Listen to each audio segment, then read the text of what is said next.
Giants, KNBR 104.5 FM and 680 AM. The sports leader. The 1-0 pitch. Swing, and there's a pop fly, shallow center field. Racing in, still coming, and getting there. Lucas makes the catch.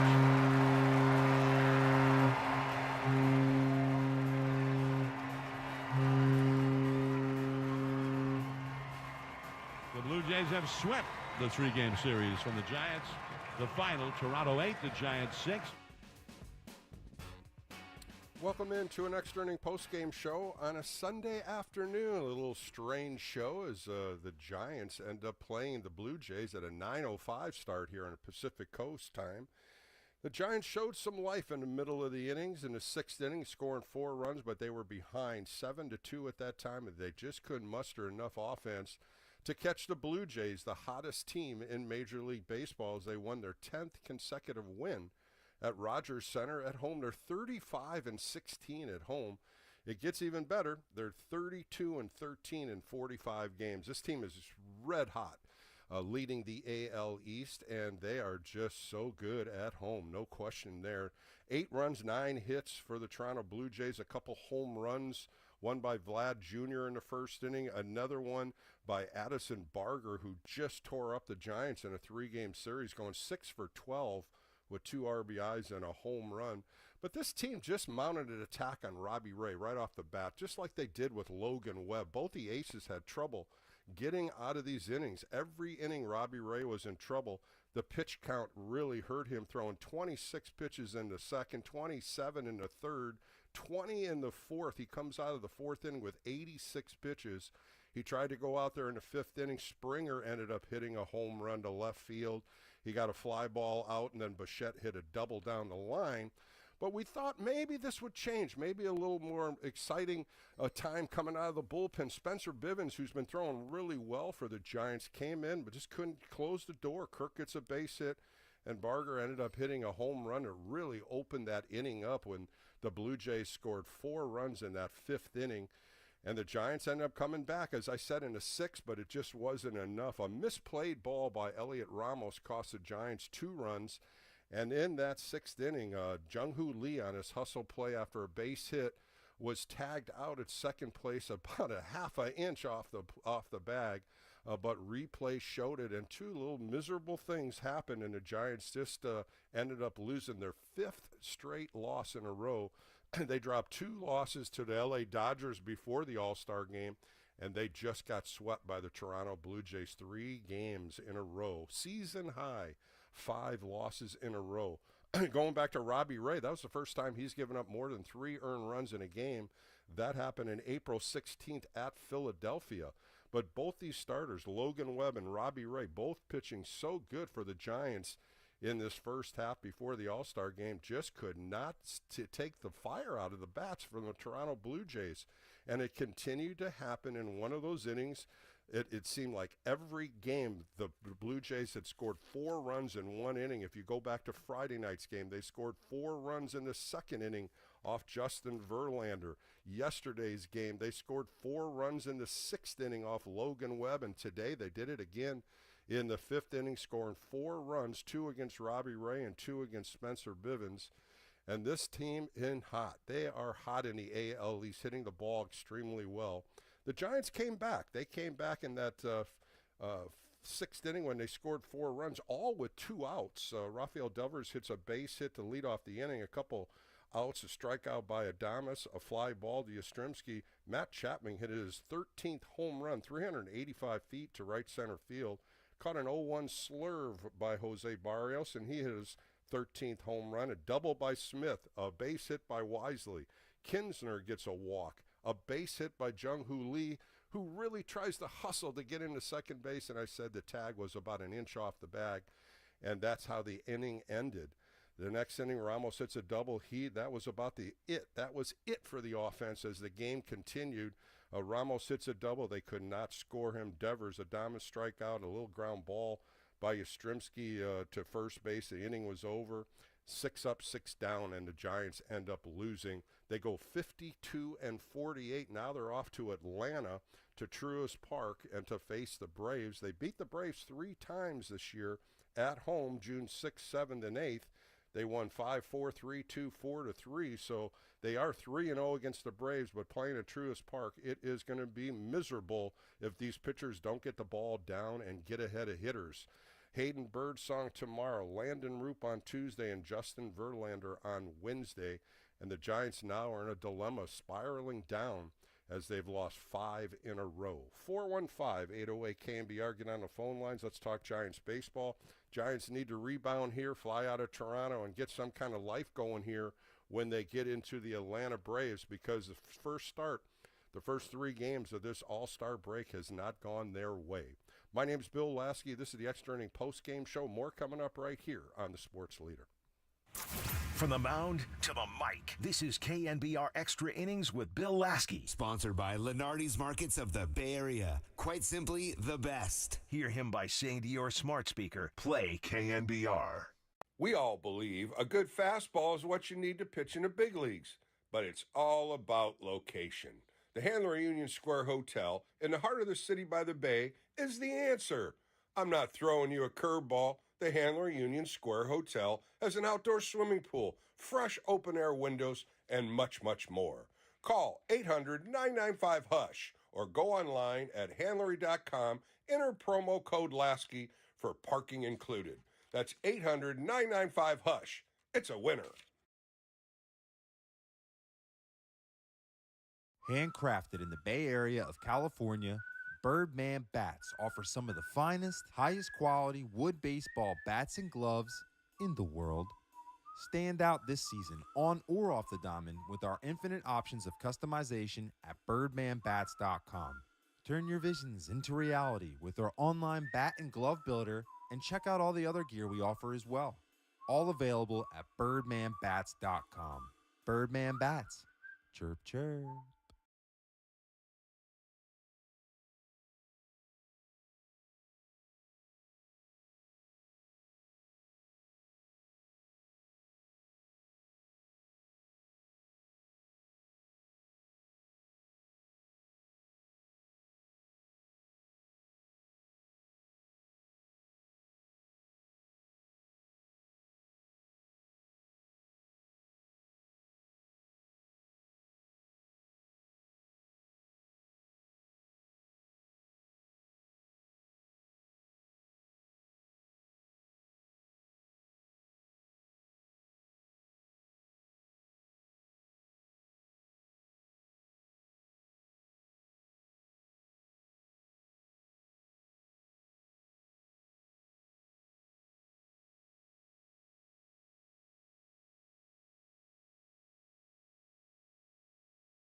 Handcrafted in the Bay Area of California, Birdman Bats offer some of the finest, highest quality wood baseball bats and gloves in the world.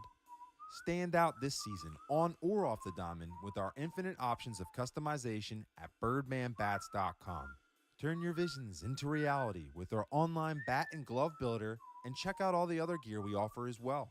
All available at birdmanbats.com. Birdman Bats. Chirp, chirp. The game may be over, but we know you want to talk more ball. So KNBR Extra Innings with Bill Laskey continues. Sponsored by Lenardi's Markets of the Bay Area. Quite simply, the best. We are KNBR 104.5 and 680, the sports leader. Back on Extra Inning post-game show on a beautiful Sunday afternoon. Kind of strange doing a post-game show, and it's almost 1 o'clock, but it's okay. But you know what? I would rather have one if they won, but the Giants did not win. They lose 8-6 to Toronto.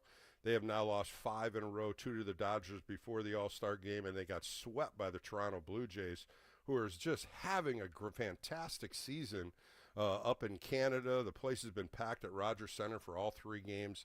The Giants came back in this game after down 7-2. They came back with 4 in the 6th, but after that, only 1 hit by Ramos in the 7th. And 9 straight outs finished the game for the San Francisco Giants. Now they go 52-48 going into the Atlanta Braves. And the Braves going into tonight's game against the Yankees, they were 43-54. So the Giants have to do something. They're coming back to play in Georgia, and these 3 games are going to be important. Birdsong, Roop, and Verlander before they come home and play the Mets and the Pirates. All right, let's get to the phone lines. Got a few here. Let's go to Peter in San Jose. Peter, you're on the Extra Inning post-game show. How are you doing today? Hey, Bill. Not so good. I mean, I'm kind of like I've had it with this team. Like, it's 101 games in, and it's the same crap every day. We score 6 runs today with Robbie Ray pitching, and we still don't win the game. Like, we get that he pitched bad, but he's been good all season. But they've just wasted Logan Webb. They've wasted Robbie Ray. And I'm just really, I don't know about wasted. Hold on, wait a minute, Peter. Let me just take that word. That's not what wasted. These guys were 2 all-stars. They tried to stop the bleeding against one of the toughest teams in Major League Baseball with the Blue Jays, and both of them struggled. These guys have been awesome all year. So you got to give a little credit to the opposition, and this is the best team in Major League Baseball. So the two best pitchers for the Giants went out there, and it happened, both of them. They struggled each inning. This Blue Jay team just coming after you. Today, Robbie Ray walked 5 guys. Something uncharacteristic in him now was in probably the last 6 weeks. So instead of just diving into these guys didn't pitch well, let's go into a little bit and give the kudos to the Blue Jays a little bit. You know what? They're 58-41. They have a damn good team. Yeah, I mean they're kind of maybe like the 2021 Giants. Giants in 2021 didn't have Vladimir Guerrero Jr. You know, you had a Buster Posey swan song and a Crawford swan song. They kind of remind me of that team. We'll see how they end up. There's still 60 games left. But the Giants are like the reverse of that team. There's so much talent on this team for them to be 4 games above 500, to be competing with the Reds. And I don't think the Padres are that good. They're fine.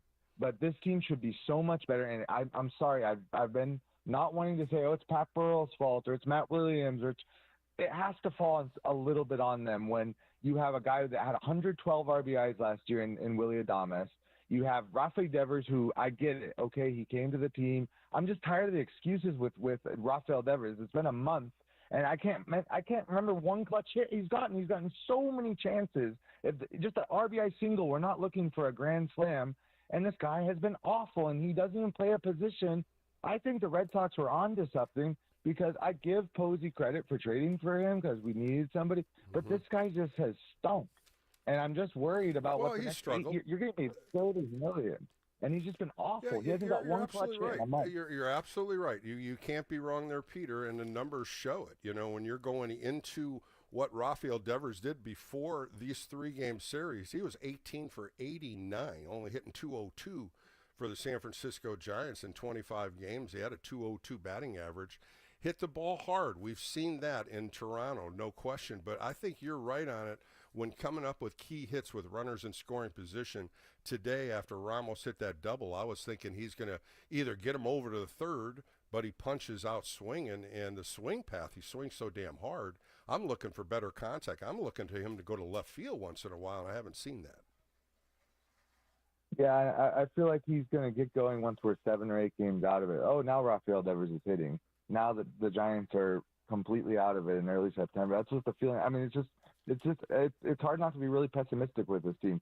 They put up 6 runs today. Oh, where was this when we had 1-run games? We couldn't get a single, even a sacrifice fly when we needed one. Now we get down 7-2 and like, let's just get just enough. Let's have Jung Hoo Lee get off the back. I mean, everything's going wrong for this team. They haven't had a break. It gets better. No question. They didn't have a break there. And Elliot Ramos coming in on that ball that was hit very hard and a double in the 3rd inning where he misplayed that ball, cost him 2 runs. Those mistakes always get magnified, just like what you talked about with Jung Hoo Lee at second base. Just a hair off the bag, but that's what replay does. That's what you want to watch with replay. A tough game. They did mount a return here by getting 4 runs in the 6th. But, Peter, you just got to flip the switch. Yes, I think all Giant fans are disappointed how this team came out in the first 3 games against the Blue Jays, and I'm going to turn myself exactly what I said earlier. The Blue Jays are a very good team, the best in baseball right now, and they are so hot at Rogers Center. But we'll find out when they go to Atlanta, Peter. Thanks for the call. Let's go to Dan. He's on a cell phone. Dan, you're on the Extra Inning postgame show on a Sunday afternoon, which is kind of strange, but that's all right. Let's take your call, Dan. Oh, thank you. I thought I can't believe that Lee got credited with the double in the first inning on that pop-up, but I guess that's the way the game goes. And Bichette hit a rocket to left field to Ramos. I personally don't think Ramos had a chance at that at all. He's lucky he didn't get hurt by hitting the ball, hitting him in the head, because that thing was smoked. Well, Dan, that ball was hit hard, but the route he took is what everybody's talking about. The route he took was going in instead of going out over his left shoulder and seeing where the ball was. That's why when he tried to leap, the ball was over his head. If he would have turned his left shoulder and ran more into left center field with it, he might have been able to reach up and catch that ball. But the way his angle was the total wrong angle on that. Just like yesterday in the ball that was hit to left center when he dove for the ball, he was late for that. 2 misplayed balls in Toronto for Ramos in left field. Oh, definitely. I thought Robbie Ray looked tired. And when the Giants got the runs in that 4-run comeback and Chapman hit the home run, Berrios was tired, and that pitcher he didn't have his stuff today. So the runs we scored today, like Wooden says, don't confuse activity for achievement. That was not achievement. That was activity. And I think Verlander big thing, Dan, just let me stop 1 second. The big thing, Dan, that Giants fans want to see here is a fight, and they did come back. They did fight to come back. The Jung Hoo Lee ball, I was just talking to Ralph, my producer. I thought it was a good move for him to hustle, try to get to second base. He made the play. He was on the bag, but as he came off the bag, it looked like his rib cage was just off a little bit, and the tag was kept on the runner. That's what replay is. It's good for that, that split-second miss. But, boy, that just took such a momentum turn for the Giants. That would have been 2nd and 3rd with 2 outs with Ramos up. And the next inning, Ramos hits a double. So who knows what would have happened. But that adrenaline all happened with 2 outs. And I think that's what we have to look on the positive side with that offense. True, that did kill that totally killed the rally. I was thinking, we got Verlander coming up again. So far this year he's 0-8 with a 4.99 ERA. We traded Harrison. We messed up Birdsong, and we hired J.P. Martinez. So if you look at Robbie Ray and Logan Webb, they're both having mechanical issues. They've had them all year. But until who has mechanical issues? Wait a minute. Who has mechanical issues? Who? I think Robbie Ray Verlander? And Logan Webb. I also think Verlander does too. Yeah, no, absolutely not, Dan. There's no mechanical issues at all with Webb and Ray. Not at all. Today, Ray just got behind on so many pitches. He was 3-2 on so many different pitches, and so many pitches that Chad Whitson missed on him. He had to have missed 5 or 6 pitches. You saw Robbie Ray his hand up one time on a curveball that might have been up a little bit, but it was in the zone. A bad game by Chad Whitson. Verlander gets thrown out from the dugout. Bob Melvin comes out to talk to him, and it was just a bad game for Chad Whitson on both sides. But there's no mechanical issues with any of these pitchers. Verlander's trying to get the ball out of his glove a little quicker. You see that from his hip. But mechanical issues aren't the problems. It's the put-away pitch. Once they get ahead of hitters, the put-away pitch has been up in the zone and too much of the plate. And I think that's one of the things that when J.P. Martinez looks at tapes, this is what they have to get better on. So we'll find out, Dan. Thanks for the call. Let's go to Santa Clara and talk to Anna. Anna, how are you? Are you there? How would you grade Bob Melvin's coaching this series? Because personally, I think he gets a D. A D as in dog? Yeah, is that what you're saying, Anna? Swept, you know. Yes. Yeah, but you can't blame Bob Melvin on it. Why don't you blame the players? Why don't you blame some of the mistakes these guys are making? Bob Melvin put a whole different lineup there today. I was so pleased to see how he mixed this lineup up after the first two games. And you look at what this team has done.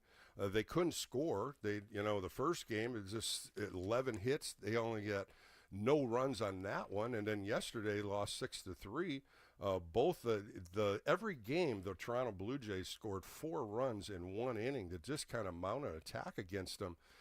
You look at Bob Melvin, you look at this team, there's no way it's a D as in dog. I'm more or less a B minus C plus because I think this team had fight, and they definitely did today. They fought back from a 7-2 hole, and they got it close. But in the 7th, 8th, and 9th inning, they didn't produce. So you can't just blame Bob Melvin for 3 straight losses. It's now 5 straight losses. They've been in most of these games. But, Anna, I'm sorry. I'm not going to take a D for dog. That's pretty hardcore, I think. Well, I'm just saying he does have something to do with it. But, either way, I'm half Canadian, so to me, go Jays.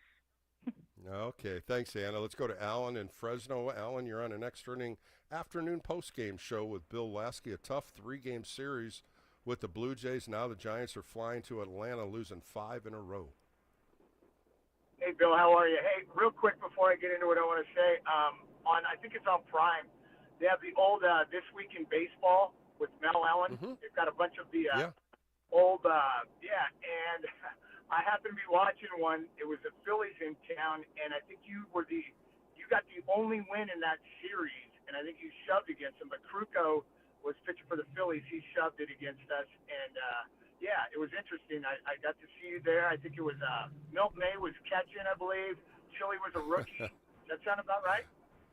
Yeah, that was 1982. No, that was Johnny Ray, and then got Ransom in there, and Brenly was in there, and that was all 82 because Kruko was on the Phillies in 82, and then he got traded over in 83 with Joe Morgan. That's right. Yeah, that's funny. That was a great show, wasn't it, Alan? It was great. It was Hey, you know what's funny though? When I watched it, and I don't know, this could get into a whole different topic, but I mean, the baseball back then, I don't know. It seemed, I think baseball's better today, and I know that sounds sacrilegious because I think the greatest baseball players are still, the Mazes and Mantles, but it just seems that baseball's certainly come a long way since those days. Well, Alan, a lot that helps fans. Alan, a lot that helps fans is technology. All the camera angles, all the different ways they produce the game. So much better technology in producing a game from cameramen, from the slow motion, watching the ball come out of hands. You see the different spots when balls are covering the plate. That's what makes the game so much interesting that I see. Yeah. Well, let's get into this year's Giants, and I want to say it just cracks me up hearing all these callers, first and foremost. It's 162 games year, and we came out hot, and we got cold. We're going to go through our ebb and flows, and what you saw today, I think, and what nobody's really talking about is the offense did their part. You score 6 runs, you should win. You knew what let us down was the bullpen, and the bullpen's been stellar. So I would expect our bullpen to maybe come back to earth a little bit. And we may see a few challenges because they've been lights out all year. But then you look. The other thing too, Alan. The other thing too is we've been watching Logan Webb and Robbie Ray carve up the opposition, and both these games, the opposition carved them up. They just couldn't get out of that inning with 2 outs.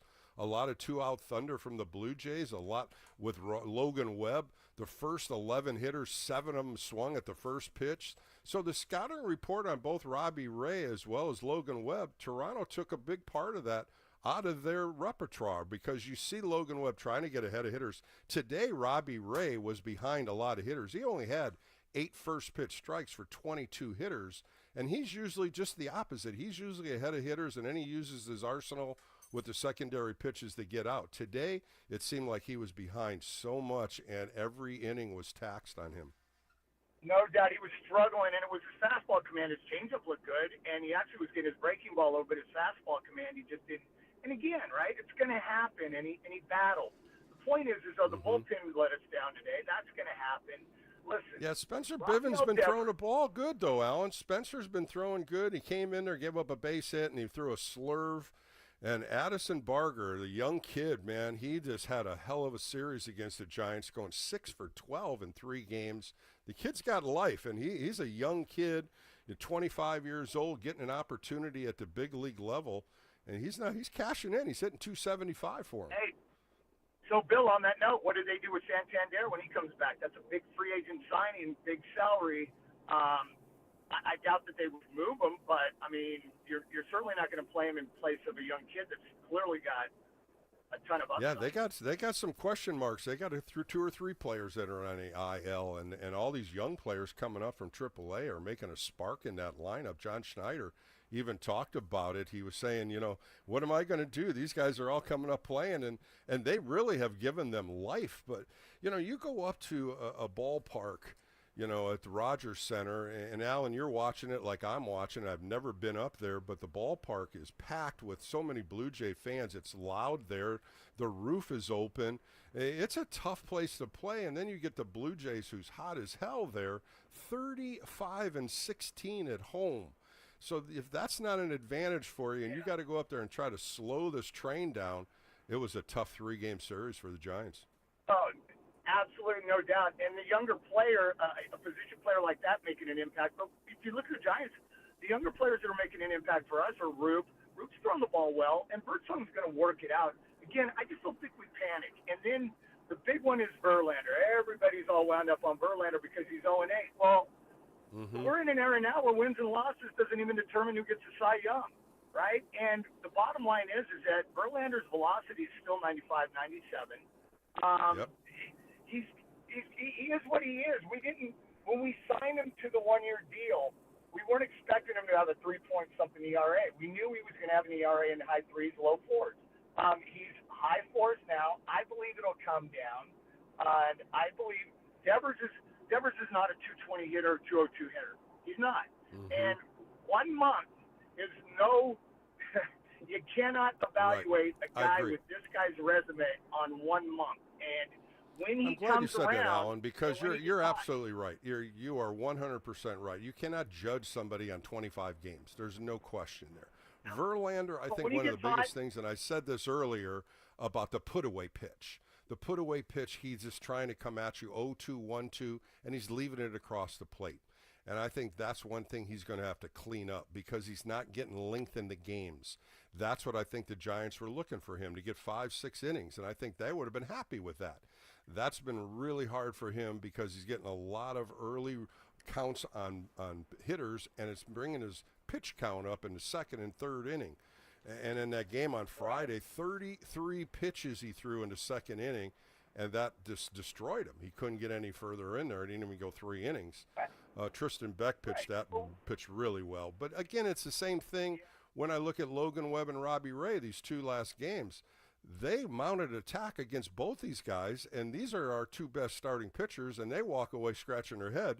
When you look at Robbie Ray giving up 5 earned runs in 4 1/3, and Logan gives up 11 hits, the most hits he's given up all year, you got to give a little credit to the hottest team in baseball. That's the Toronto Blue Jays.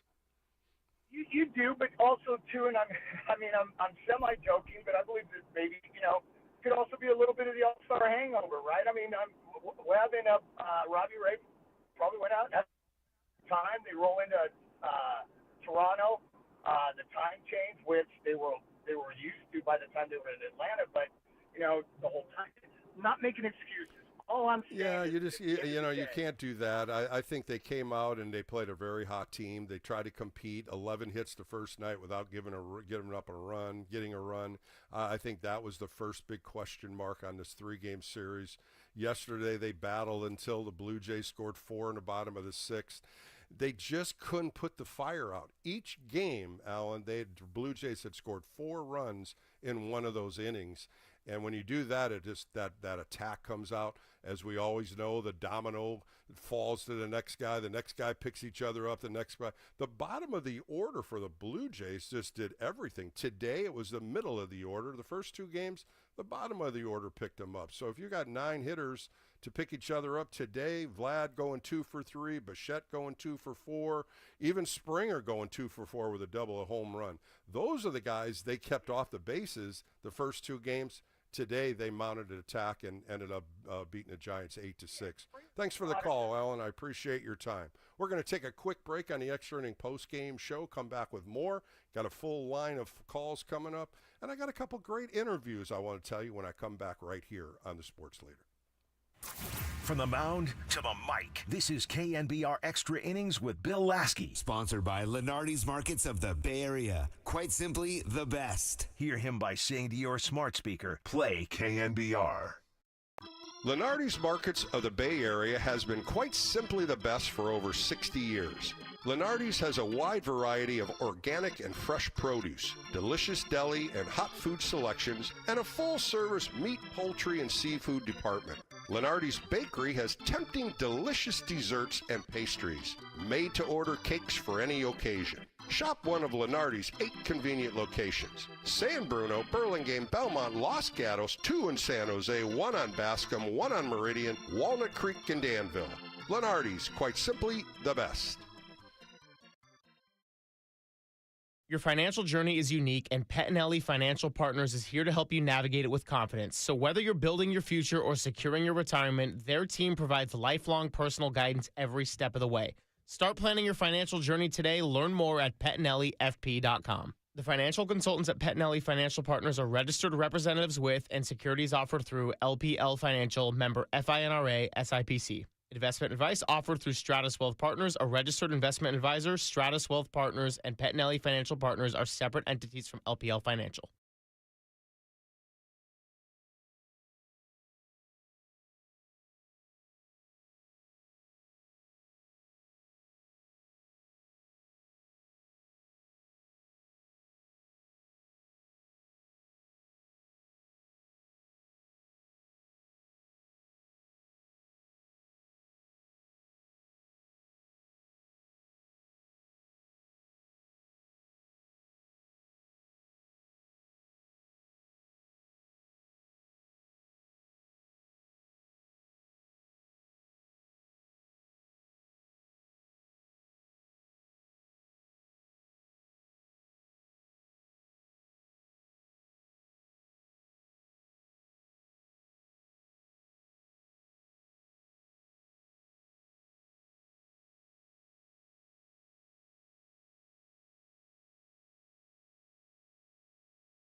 Wag, play, bark.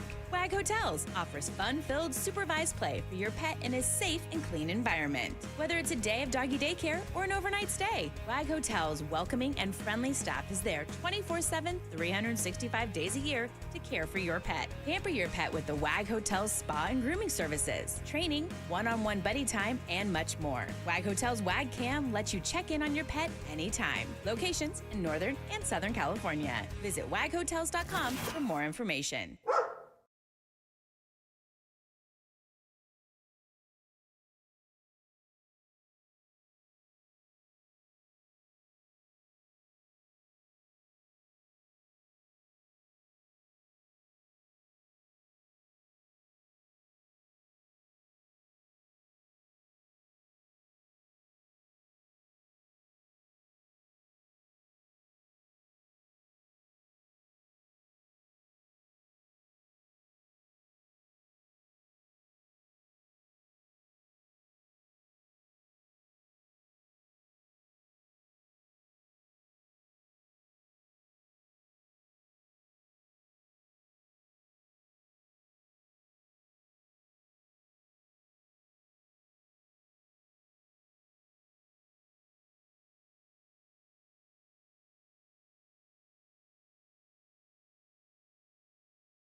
right-hander Fisher with Smith at second, ready to take off at the crack of the bat.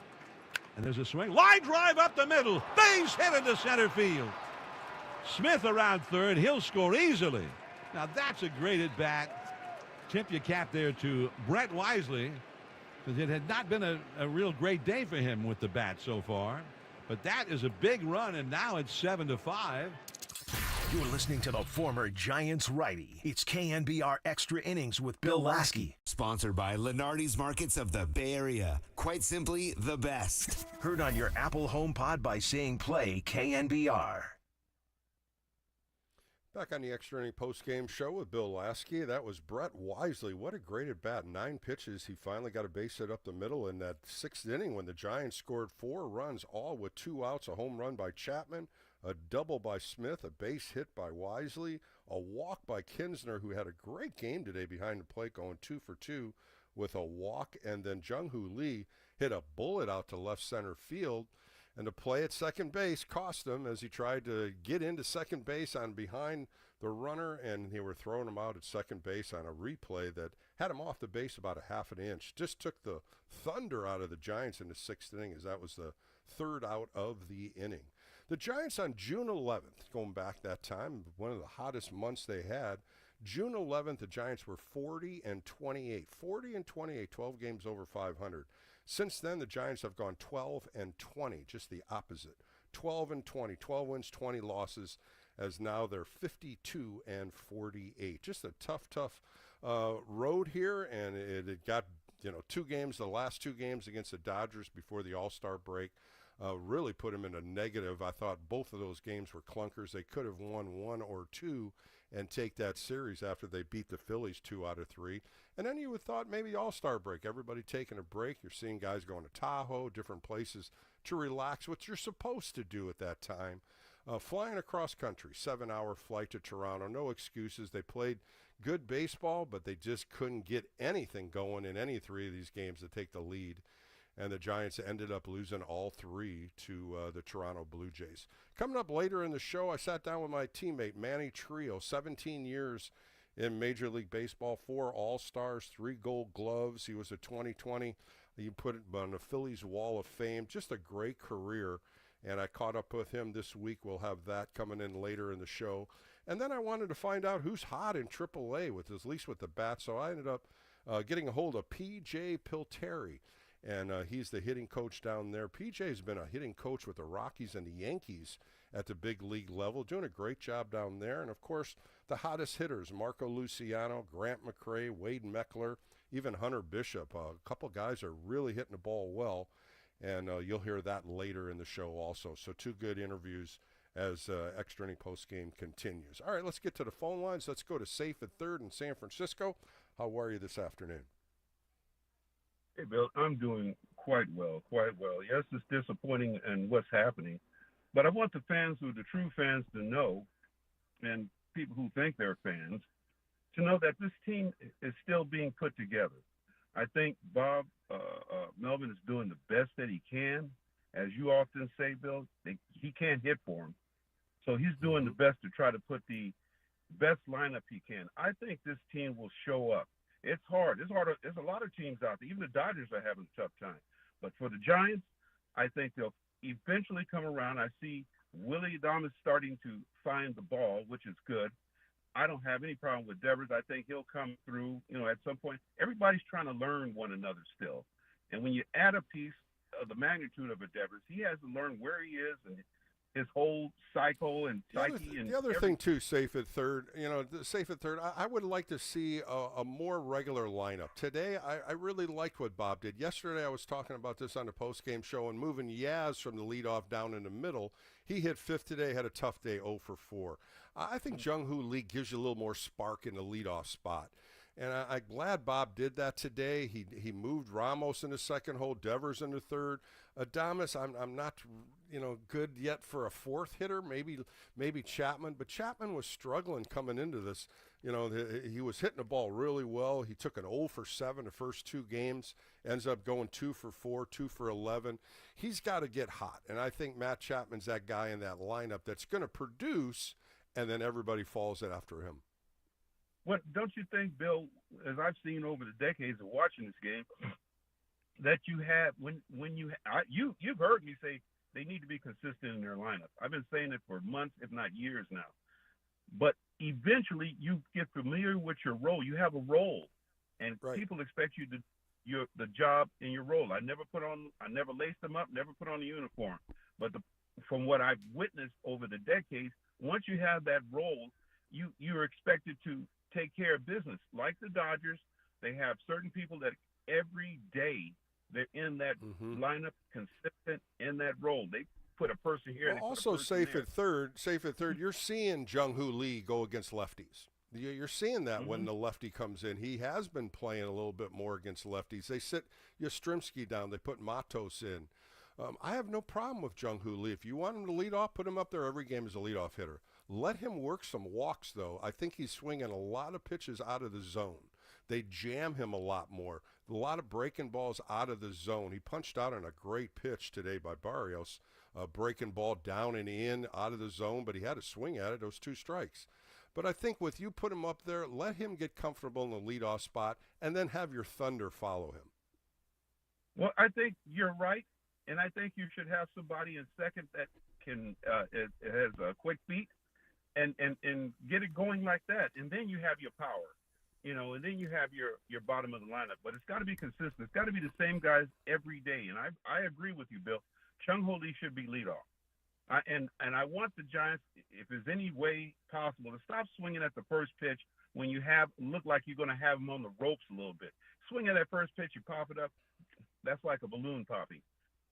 What bothers me is after a guy walks and a couple guys walk and the first guy swings at the first pitch. And sure, hey, it's maybe right there, but you got the pitcher on the ropes right now. Who cares if it's one pitch? Next 3, maybe all 3 balls.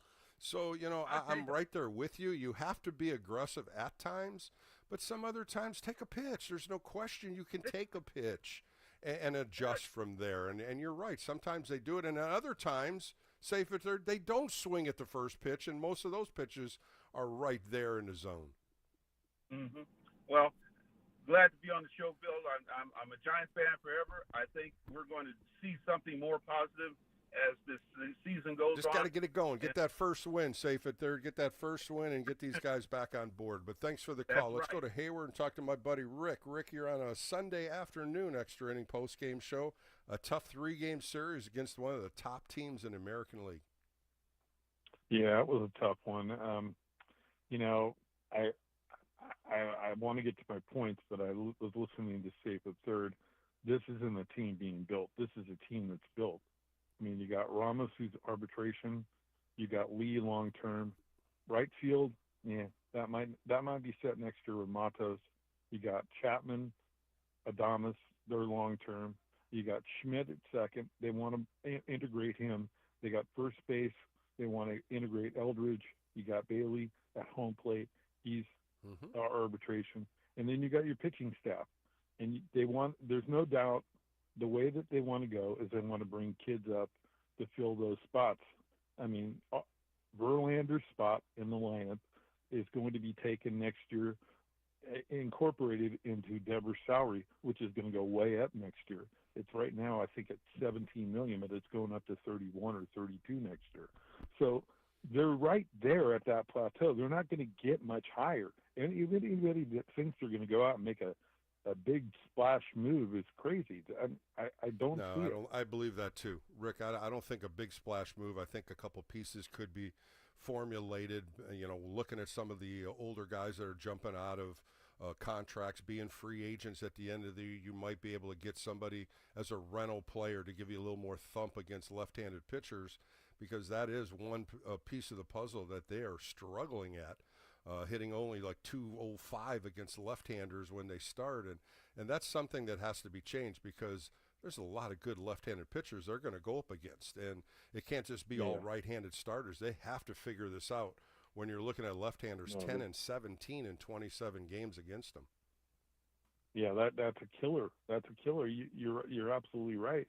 When you have right-handed, when your right-handed deficiency is bad, I mean, it's bad against those left-handed pitchers. Here's my point I called about. They're 11 and 17 since the Devers trade. Rafi is 21 for 101 at 208 with 2 home runs and 10 RBIs. Right. Yeah, the team has scored. The team in those 28 games has given up 153 runs, or 5.46 runs per game. In that same span, they've only scored 98 runs for 3.5 runs per game. Now, over the year, before the Devers trade, the Giants were averaging 4.31 runs. Since the Devers trade, it's gone down to 4.1 runs a game. They dropped about 0.8 of a run since Devers trade, and their pitching, they've given up. They're giving up almost a run over that total in those 28 games. They were right around 4.5 their arms runs. are getting a little tired. You look at the starting pitchers, and Logan Webb and Robbie Ray going to the All-Star game. I don't make excuses for either one of them. I just think this Toronto Blue Jays had a good scouting report on both of them.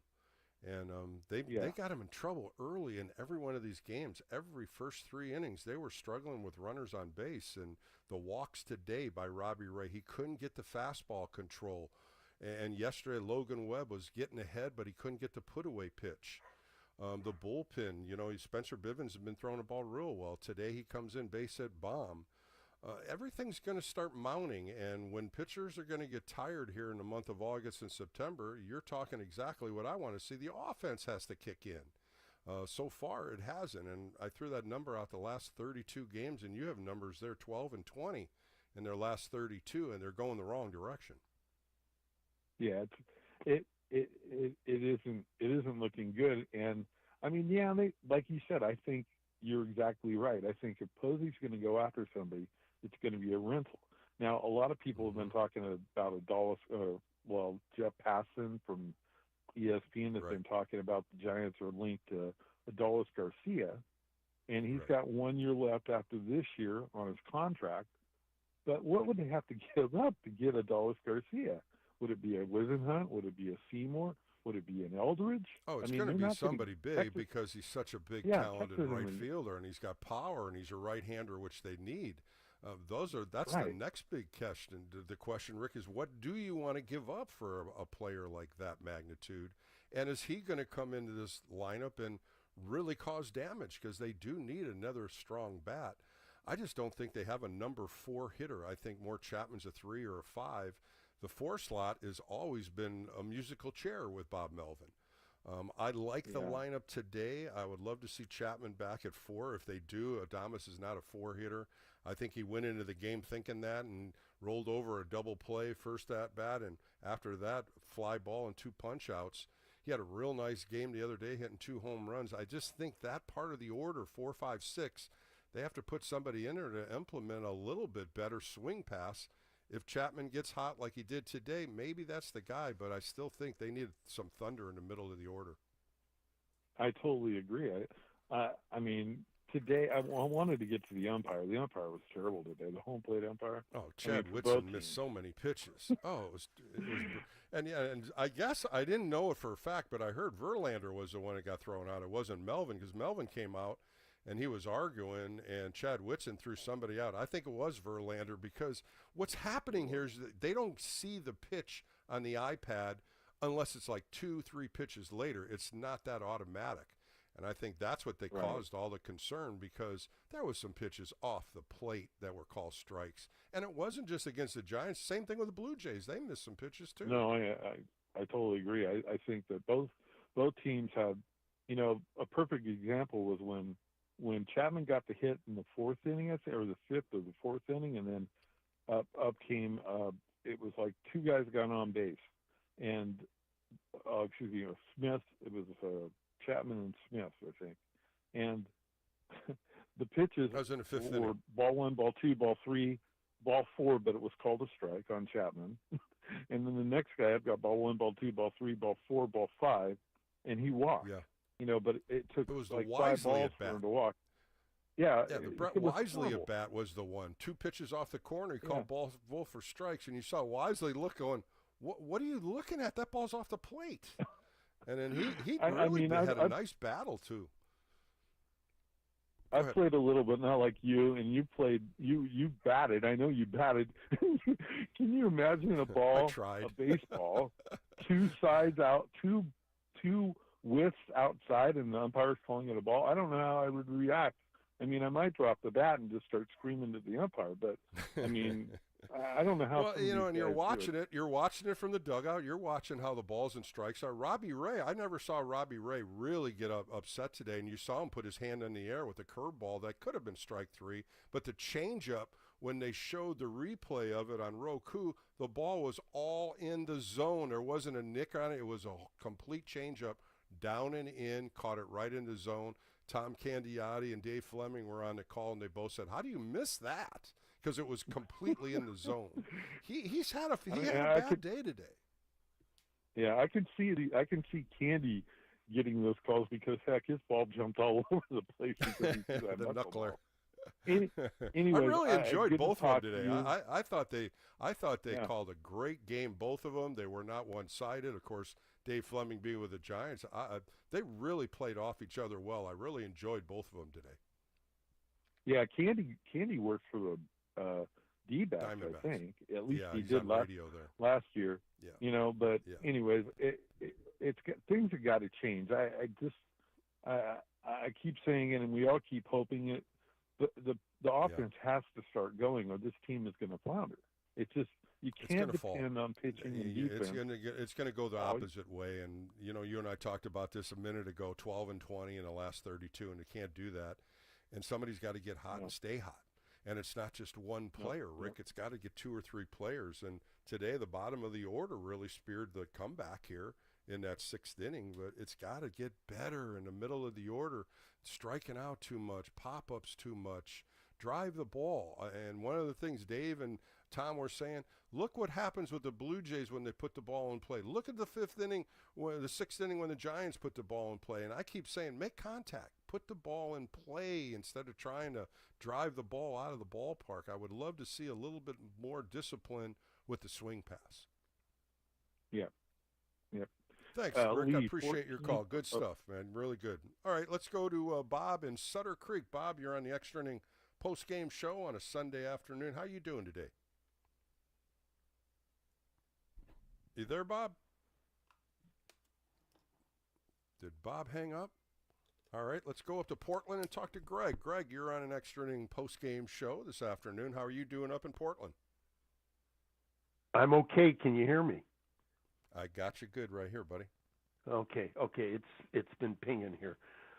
How am I doing? Well, you've had a great show, and the callers have covered almost everything that I wanted to talk about. So you talked about the umpire, Chad Whitson. I wanted to talk about him. I haven't seen that bad a performance behind the plate in memory. And when you're watching it, were you watching it on Roku? Did you get that on, Greg? I'm stuck with Roku. Yeah. I'm not as complimentary about Roku as you guys were earlier with this caller. I know Dave was, and the other guy was with Toronto, Tom. Tom Candiotti, he was great. I really enjoyed both of them. I thought they really called a good game together, listening to them. I thought they did, but I didn't like how they, how the cameras and that kind of stuff. The Jung-Hoo Lee steal, they were terrible on it. It took them a minute to finally give us, to kind of show us a little bit, and we never did get a good look at it. No, and I was just talking to my producer, Raph, and the umpire, when you saw the umpire, he was right on the play. I mean, he was right in front of second base making the call. And like I was telling Raph, the producer, I said, how do you change that when the umpire was right there? You would think they would have gone the opposite way, saying he saw it, and then you're looking at how much was he off the bag. He just kept his glove on his whole body. Disappointing right there. I thought it could have stayed that way. I agree with you, Bill. It was disappointing, and the understanding is that it has to be conclusive. That if there isn't enough there to overturn the call, you don't do it, and they did. So it was a tough go. Anyhow, the 3-game series, though, Greg, when you look at the 3 games, you go up to Toronto, and I was over the All-Star break, I was really breaking down the Blue Jays and what they've done, and they had a 10-game winning streak. That's what mounted them in the AL East to lead. But playing at home, these guys are averaging 5 to 6 runs a game. At Rogers Center, these guys produce at home, and when you hear 10 consecutive wins, 35 wins, 16 losses, you're going into a dungeon there. You're going into a fight, a battle. And, of course, the ballpark's packed, a beautiful stadium. The Blue Jays are hot. Well, the Blue Jays are more than hot. They're good. And I don't think there was a lot of respect, frankly, from not you, but I thought Dave Fleming was a little surprised after the first game for these guys. These guys are the real deal. The Blue Jays have a good organization, and I think they're really going to make a run this year. They've been getting close, but there was a little of this surprise. Wow, and if you've been paying attention, if you're a baseball fan, they're good, and that's just it. So anyhow, I wanted to talk about. I'm down here on my list because you talked about so much good stuff today. I thought you were talking about. Ramos's outfield play, and it's gone down. I didn't like here in the last month. I didn't like Matos's play yesterday in right field when things unraveled, and I think he can hit, but I wish he was played less in the outfield. Well, let me throw this one to you, Greg. The Elliot Ramos, I mean, he started off the season really well in left field. Now the numbers are just against him. He's taking bad routes, and I think that's what Giant fans, as well as the routes are the wrong thing to do. Greg, you and I have talked baseball for many years. Any ball that's hit, you go backwards on it. You don't go even keel to it, and Correct. I think he went straight to it, and the ball was hit so hard that he had no chance when it went over his head. I mean, there was a lot of disappointed players. You saw a little dissension there, but it was an out. If he would have maybe gone to his left a little, going backwards on it, the ball was scorched. Bichette hit the ball really well, but every announcer, everybody was saying the ball could have been caught if he would have gone backwards instead of going sideways. And that's one of the things. Well, you learn that early on. You got to take a step back because first thing you got to do. Yeah, your instinct is to go to the ball, but hopefully in Little League you get that out of your system. I did, but anyhow. And sometimes throwing to the wrong bag. He's missing his cutoff a couple times like that, and I think he needs to sharpen it up. I think that's what he needs to do in left field, and that's hurt them. That's hurt the Giants a couple times with his couple blunders he's made in left field, and we'll see if he cleans it up because he was so good in the beginning of the year, and probably within the last couple of weeks, the nosedive with the hitting might have just discouraged him in playing defense up to par.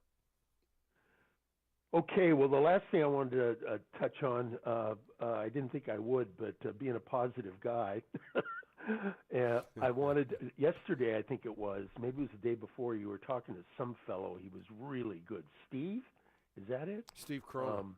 Yeah, Steve Cronin writes for you Associated guys were Press. About a favorite subject of mine is uniforms, and I loved I'm so happy that they've returned in the All-Star break to wearing your uniform.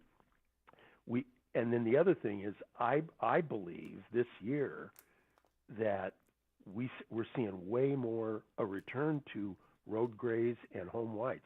The tavern ball look is still out there. I mean, the Giants wore those damn blacks on the road, for God's sake. The City Connects. The City Connects. The City Connects we're stuck with. That's Nike Incorporated. That's going to be every Tuesday. A lot of You fans bet. love it. The colors are totally different. That's totally different than what they had with the orange, the sherbet, or whatever color they had before. These have a little bit more meaning, a little more music version to it. Yeah, but I've seen a return more to tradition everywhere. And I'm watching the Red Sox and the Cubs right now. Home white pinstripes, road grays. Looks great. Beautiful. And beautiful. Well, they did that in the All-Star game, and I'm glad they did it. Logan Webb came out and said, I'm so proud to wear my Giants uniform. And I think all players want to see it, and I think fans want to see that too, instead of trying to figure out who that guy is, and you see a number, and you're like, what is his last name? Now you got a team, and you locate him, and there he is. And I love that part of it, and I hope they keep it, Greg. But thanks for the call. Appreciate your time again up in Portland. Bye-bye. We're going to take a quick break here on the Extra Inning Postgame Show. Come back with more callers. 415-808-KNBR. Phone lines are open. Got a few on hold. I'm Bill Laskey. This is the Extra Inning Postgame Show, coming up with more right here on KNBR, the sports leader.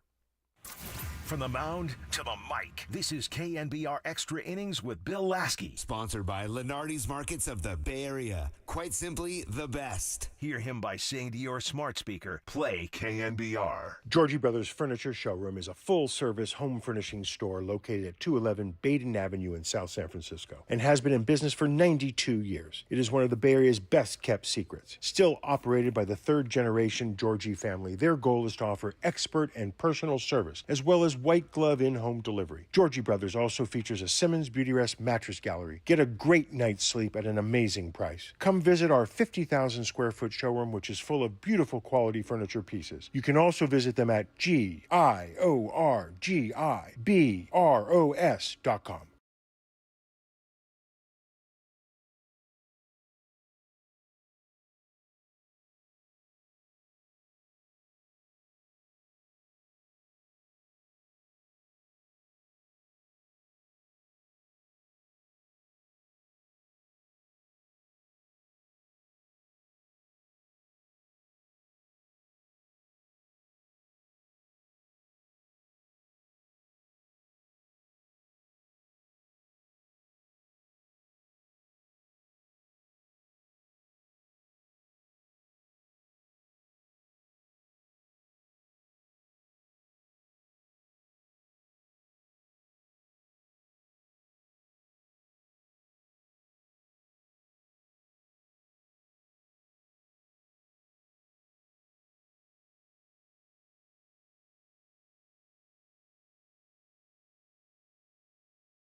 Coming to support the Orange and Black? Book your stay at the Hanlery Union Square Hotel in the heart of the city by the bay. Call 800-995-HUSH or go online at hanlery.com and enter Laskey in the promo code and get parking included. That's 800-995-HUSH. Book your stay at the Hanlery Union Square Hotel.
On the run, take a look at what Lenardi's has to offer.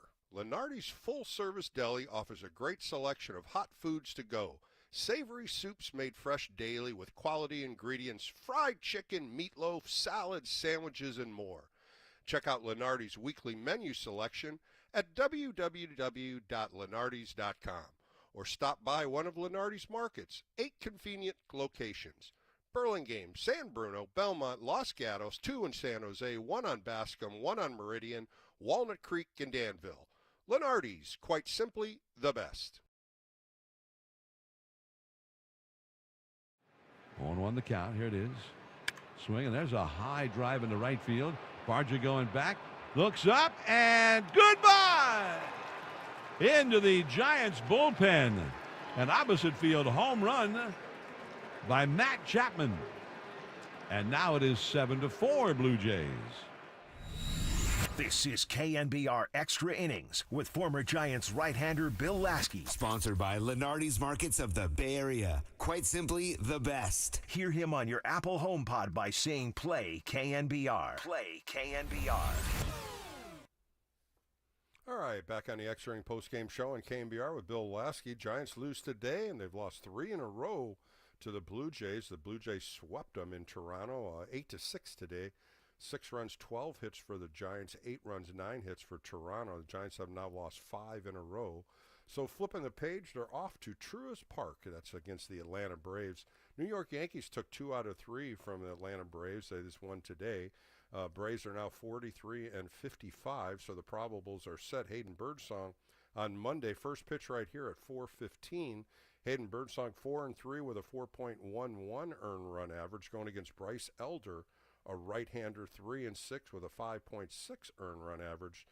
Bryce Elder's given up 16 home runs in the 79 2/3 innings he's pitched with 28 walks, so a possibility of jumping on a young right-hander there. On Tuesday, Landon Roop's going to get his first start after the All-Star break, another 4:15 start.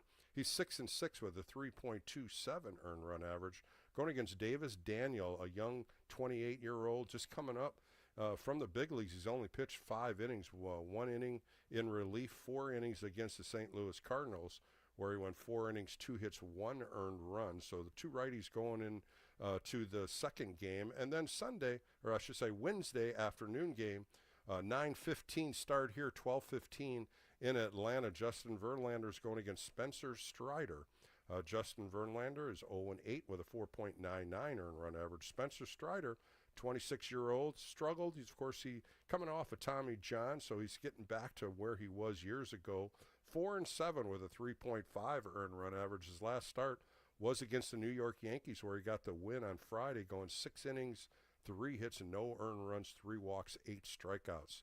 All right-handers in this series. Birdsong against Elder, Roop against Daniel, and Verlander against Strider. You can hear all those right here on KNBR. Let's go back on the phone lines. Bob's back from Sutter Creek. Bob, I'm glad you got back on the line. How are you?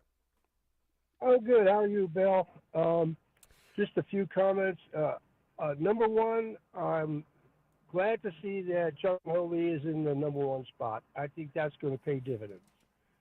I do too. I just think he needs to get up there and get some more hits, get on base, watch a couple more pitches. He seems like he's a little more aggressive at some of the balls out of the zone.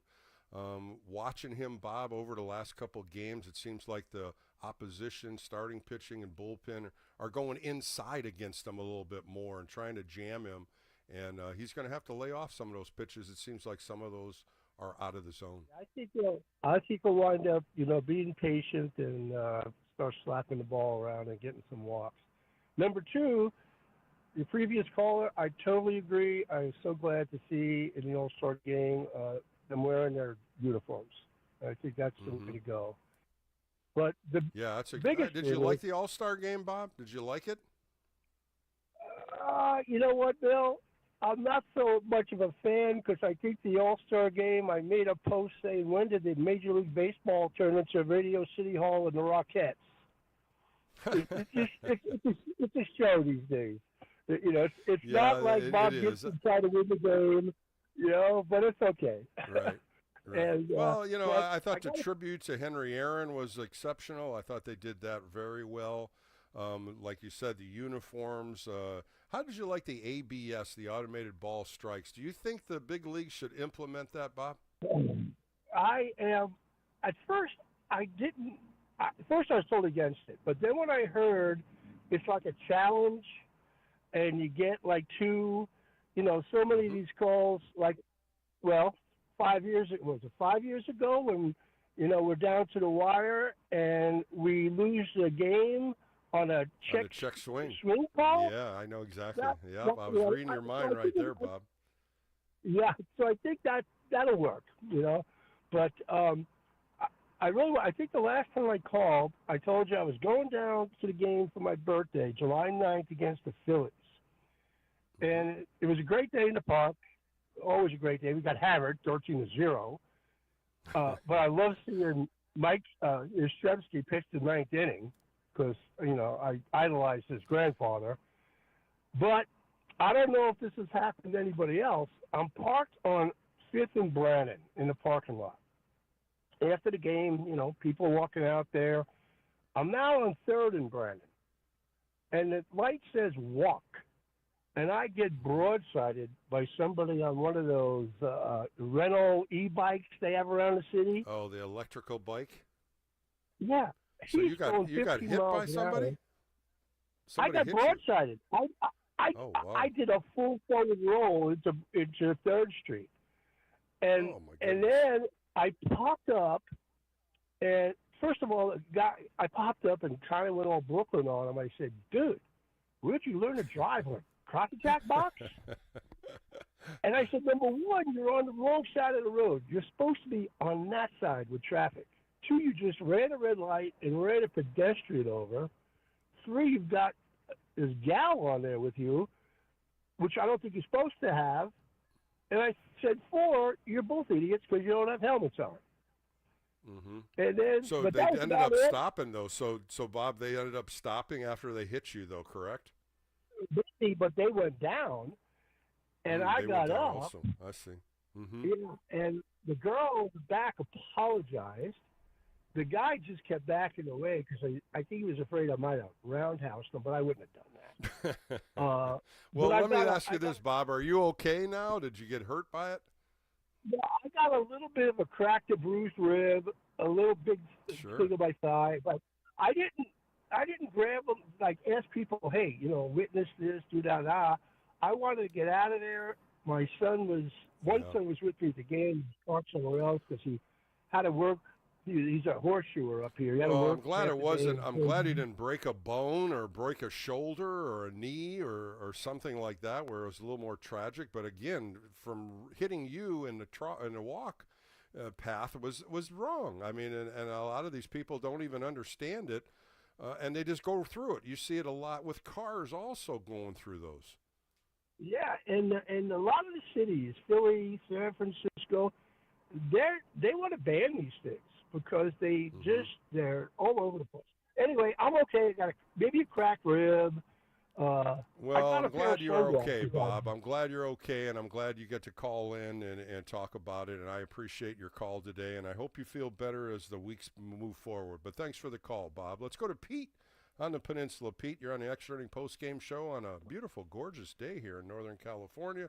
Giants ended up losing a tough one up in Toronto. Yeah, hey, I'm glad to talk to you. Love your show. Usually call when I leave the ballpark. Today is just, again, more frustration listening on the radio. And I was talking to your call screener about this Roku. I really was annoyed when the Giants, their last game with the Dodgers was not on local TV. That really That was the last game before the All-Star break, right? That was the one, Peter, was on Sunday, wasn't it? Yeah. Yeah, and I was not happy. But today I'm on the road, so I caught the game on the radio. But just bottom line, the Giants are not a good team. They're not a good hitting team. Why do you say that? They're 4 games over 500. They're 4 games over 500.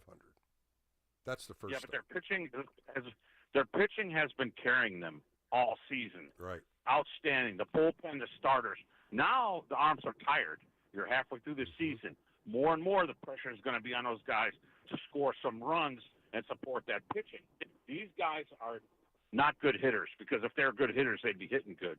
They're not making the Well, adjustments. they're 100 They're games popping in. up, grounding out. Peter, they're 100 games in right now, Pete. There's 62 games left, right? They're 52 and 48 right now at 100 games. They're going to have to make a move here. When you look at their last 32 games, they're 12 and 20. The offense has to start carrying this team. Today, they scored 6 runs. The opposite side, Toronto Blue Jays, are one of the hottest teams in Major League Baseball. But they have to continue. After they scored those 4 runs in the 6th inning, they got 1 hit. And that was a double by Ramos. The next 9 were straight up, 9 up, 9 down. That's the part of the game when you get to these latter part of the games when some of the best bullpen arms come in. That's what they're not doing. They're not making contact, a lot of strikeouts. And today, out of the 9 outs, 4 of them were strikeouts. So these are things that they're going to have to clean up, or they're going to go south even worse. And I think 3 things, and I'll let you go, Bill. 1, the hitting's got to start carrying the pitch. And 2, minor mistakes are going to kill them later in the season. You cannot make defensive errors. And number 3, they have to focus on hitting the ball square, shorten up the swings, and start punching signals and play baseball, not home run derby. Thanks a lot, Bill. No, Appreciate it. Have a good one. I agree. Yeah, I agree with you, Peter, and thanks for the call, Pete. I think the biggest thing, as we always talk about, is making contact. I think we're tired of seeing strikeouts. We've been watching this forever. 12 strikeouts on Friday, 9 strikeouts yesterday, again 9 today. Put the ball in play, see what happens. I go back to Roku today with Dave Fleming and Tom Candiotti, and they both talked about how the Blue Jays did it, and then the Giants ended up doing with 2 outs in the 6th inning by producing 4 runs. Love to see a little bit more of that. Some good at-bats at the bottom of the lineup today. When you look at Andrew Kisner, a guy that doesn't play as much, and he gets up there and rattles 2 base hits. He goes 2 for 2 with a walk. Brett Wisely getting a couple opportunities. He ends up getting a nice base hit in the 6th inning. Dominic Smith playing a little bit more. He has a really nice game. 2 for 3 with a walk. So you're looking at the bottom of the order there, 7, 8, and 9 going 5 for 10 or 5 for 9. So, that's what you want to see in production. Those are the numbers you want to see a little bit more of in the middle of the order. And you look in the middle of the order, Devers goes 1 for 4. Adames and Yastrzemski both go 0 for 4. So you're looking at 1 for 13, 1 for 12, right in that mark. The opposite, and when you look at the Blue Jays in the middle of the order tore it up today. Of course, Vlad Jr., you stopped him in so many different games of the first 2 today. He goes 2 for 3 with a home run. Bo Bichette, 2 for 4 with 2 RBIs. Springer, 2 for 4 with an RBI. Those are the numbers we want to see the Giants do. We want to see the Giants produce in that middle of the order to give a little more fear to some of these starting pitchers. They just have not done it consistently. There's parts of the game they get better at. There's parts of the game their hitters are getting better, but they haven't put a full picture together. So we're hoping things will change. They're going to Atlanta, a place where they could get hot. And when you start looking at the starting pitchers for Atlanta, you're looking at Bryce Elder, Davis Daniel, and some of these guys that are still young pitchers. So if they can mount an attack and give Birdsong and Roop 2 pitchers that they're going to have to pitch well in the second half. Roop has done well. Birdsong's the one in the middle innings. We've seen him walk a lot of players. So we'll find out how this maneuvers into Atlanta in the first pitch right here at 4:15 tomorrow. All right, coming up next, I sit down with a teammate of mine, Manny Trillo. I'm sure you remember him. Played with the Phillies, the Cubs, and played with the Giants in 83 and 84. Teammates of mine. 17 years he played in Major League Baseball. 4-time All-Star, a 2-time World Series champion with the Oakland A's in 74, as well as the Philadelphia Phillies in 1980. The one key here, 3-time Gold Glove winner. In 1982, listen to this stat, 1982, 89 straight games, 479 consecutive chances that Manny Trillo had that he didn't make an error. This was what's so great about Manny, and consistency at second base, over a 985 fielding percentage when you're looking at 17 years. So I sat down with Manny. You get to hear this conversation coming up next right here on KNBR, and of course, it's the Sports Leader. From the mound to the mic, this is KNBR Extra Innings with Bill Laskey. Sponsored by Lenardi's Markets of the Bay Area. Quite simply, the best. Hear him by saying to your smart speaker, play KNBR.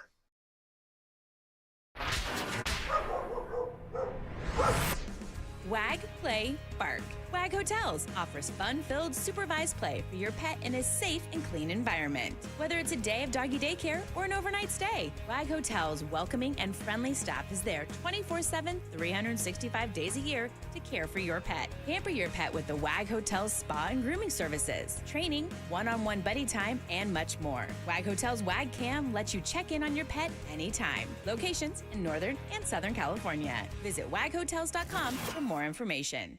Your financial journey is unique, and Pettinelli Financial Partners is here to help you navigate it with confidence. So whether you're building your future or securing your retirement, their team provides lifelong personal guidance every step of the way.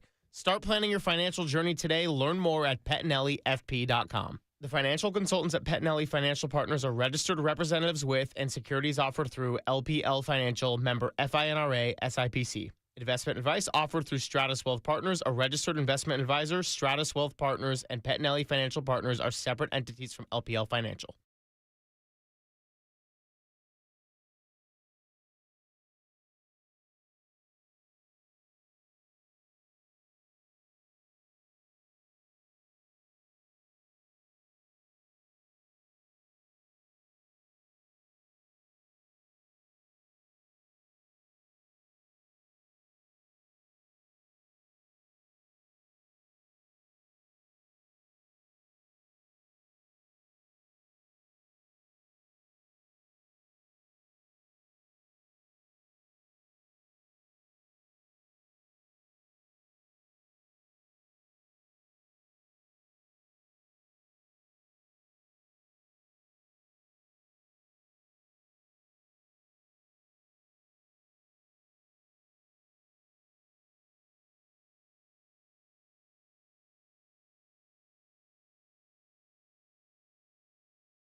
KNBR Extra Innings with Bill Laskey keeps the postgame rolling live right here. Sponsored by Lenardi's Markets of the Bay Area. Quite simply, the best. On KNBR 104.5 FM and 680 AM. The sports leader. Welcome back to the Extra Inning postgame show. I'm excited to bring an ex-teammate of mine on, a great second baseman. Played 17 years in Major League Baseball. He made 4 All-Star teams. He was a 2-time World Series champion in 1974 with the Oakland A's, and then in 1980 with the Philadelphia Phillies, a 3-time Gold Glove winner, a 2-time Silver Slugger winner. In 2007, he was inducted into the Venezuela Hall of Fame. And in 2020, the Philadelphia Phillies put him on their Wall of Fame. Let's welcome in Manny Trillo. Manny, how are you today? Oh, I'm good. I'm good. It was nice talking to you and know you're still around. Jesus. Well, I'm still around, and I finally found you. That was even better. But you know what, Manny? I want to start out. I played winter ball in Venezuela. I know how Venezuela baseball is and how many athletes came from Venezuela to make the big leagues. Of course, I talked about the Hall of Fame that you were inducted in 2007, over 450 members. But this just didn't come up yesterday. This was a long road for Venezuelan baseball players to get to the big leagues, and you were one of them. It was tough to break it. Well, yeah, but don't say long. You know, like if we really that old. Well, I think it was not easy. You know, we how do we said that like we had like right in front of us. We had like maybe 200 other ball players to make the team and come from another country, especially when I came down here in 1968. It was yesterday anyway. Yeah. Yeah. And it wasn't easy because we had to compete with too many people, and then the language was kind of tough too. So we had a little, not too much chance anyway. Well, in 1968, you said you signed, and this is what's funny about it. You signed as a catcher, and the Philadelphia Phillies signed you at that. I mean, back in the day, you were probably playing multiple positions. I never knew you caught. Well, when I was really like 8 years old, I was a catcher, and playing those little league, and came down here, and my best friend and manager that I think I had was Dick Green, Dallas Green. I get nervous anyway, and it was in rookie ball that I had a friend from Venezuela. He was a shortstop, and it was funny because at that time, you know, probably the Coke cost no more than 25 cents. And I told my friend, and I said, let's go to shortstop, and let's whoever make the error, whoever missed the ball first, got to pay the Coke. And then he said, okay. Well, then it was funny because I also played infield in Little League back in those days, and it was the time that I just looked. I think I was looking too good at shortstop, and I beat it. You know, I beat it. And then Dallas Green was checking on me.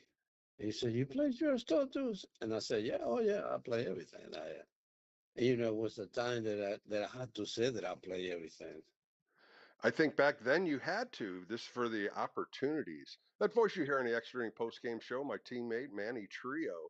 And you ended up playing in the big leagues with Oakland first. The Oakland A's gave you an opportunity to come to the big leagues. Do you remember that day when they said, hey, Manny Trillo, you're going to the big leagues and you're going to be part of the Oakland A's?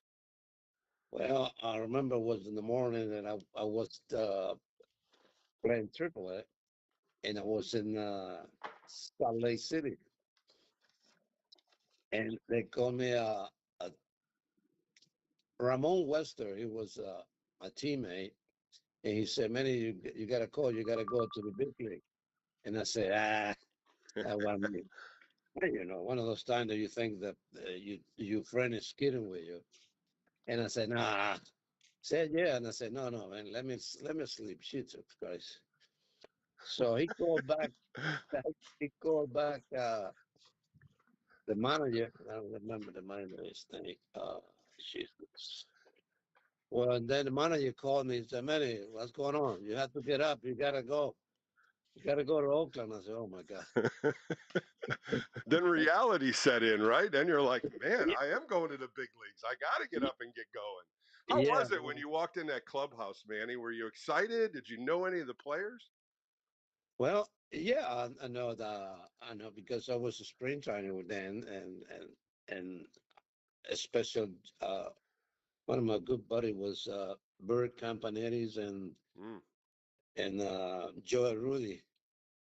Joe Rudy was a good friend of mine too, and I admired those two guys when I was there. I mean, I admire most everybody, but really the one I got to talk more and be kind of like a partner. It was him. And I can also tell you stories, so many story about it. I remember my first time to bat. I was lucky. I got a base seat, and I got Steve Busby, and I got the winning RBI that time. So, oh my goodness! And well, but and then I was there for a week, and every time and all the other games I was going to the eighth or ninth inning for defense, and I really was nervous at the time because I coming a guy hit a double and the game was close, and I say, "Oh Jesus, don't hit it to me, please, por favor." But and uh, can I say it was so exciting to to get in that plane and get to the ballpark, and the funny thing was that this hour change, time wise, and I said, "Oh, just I got there so early." You were excited. There's no question about it, especially when you get in your locker and you see your uniform, and it's all the excitement of being a big leaguer. Well, you moved on to Chicago Cubs, and this is where you really established yourself as a second baseman. And what did you have up the middle? Ivan DeJesus, one of the greatest shortstops. And you guys were one of the best fielding second baseman and shortstop combinations, all in the mid 70s. How did that translate with you and him, and how much of that relationship grew as each year? Well, let me tell you first. I got the I was having the time to play with Don Kessinger. He was on the way out. Sure. He gave me a little tips, and it was excellent tips. And playing with Ivan, you say Ivan de Jesus. Mm-hmm. Oh yeah, pulpo. We call him like a pulpo, octopus. Boy, he had some quick hands just like you did, and I could just see the combination of both of you around second base. Quick hands, accurate arms. Both of Yeah. you guys played off each other extremely well. Well, and it was funny also, I get along with him pretty good, and we are still in touch. Call each other, and it was good because I mean, most of the time when you playing with a guy, you've been playing with a guy 2 years or 3 years, your connection is really good. It's a time that you get the time to joke about it. Or you make a good play, and you say, "Ah, you make a good play, and congratulations," and you say, "Ah, that was nothing." That voice you hear is a 17-year career of Manny Trillo, just an outstanding player. You did so many good things on defense, but your offense also was preliminary a hitter too. In 1977, you were hitting 380 at midseason, the highest batting average of your career. You make your first All-Star game. You know what I loved about you, Manny, is you hit to all parts of the field. You could go to right field on a slider away, something away, you pushed away. You also could pull it, but you also had that mystery power of you also had 61 home runs in your career. You also popped that ball out of the park. Tell me a little bit about the batting side of you. Well, uh, it's funny, like De Jesus, he always said, he has more power than I. And I say, oh no, I only hit home run when I need it. I don't need it. It's funny, this. It's, if I be hitting second, I know that all the things that I has to do. I mean, I gotta move if we get on base, I gotta move to second base. If we get on second base, I gotta move to third base, and it was things that I got in my mind to keep uh, to keep it on the game. I mean, it's just the goal. I mean, the baseball game is it's a funny thing. You have to be, I don't know, you have to think about it. You have to really think about it. You got to do little things to help the team, and then help yourself. The manager will know what you do good, what you do bad, so that way you don't have to be on the bench. That's Hey, Manny, one of the things I remember, Manny, is you never wore an ear flap helmet. You would just put the regular helmet over your hat most of the time. Was that something that you just enjoyed wearing? It was, easy going. You never wore an ear flap. But that was funny because at the beginning when I was start wearing it, I cannot see too much to my left, Mm-hmm. and nothing was on the way. And I think I got a I got a letter that said, "Well, this is you have to wear the flat," and I said, "No, I can't wear that thing." And then they told me, "Well, just remember now, if you get hit, and that side is not going to be our." It's going to hurt a little bit. Yeah. Well, Manny Trillo joining me for a few more minutes on the Extra Inning Postgame Show. Defense was a plus. You had 3 Gold Gloves. You finished your career with a 985 fielding percentage in 17 years. You made 165 errors, just outstanding. But one of the things I want to talk about in 1982, 89 straight games, 479 consecutive chances without an error. The consistency was there.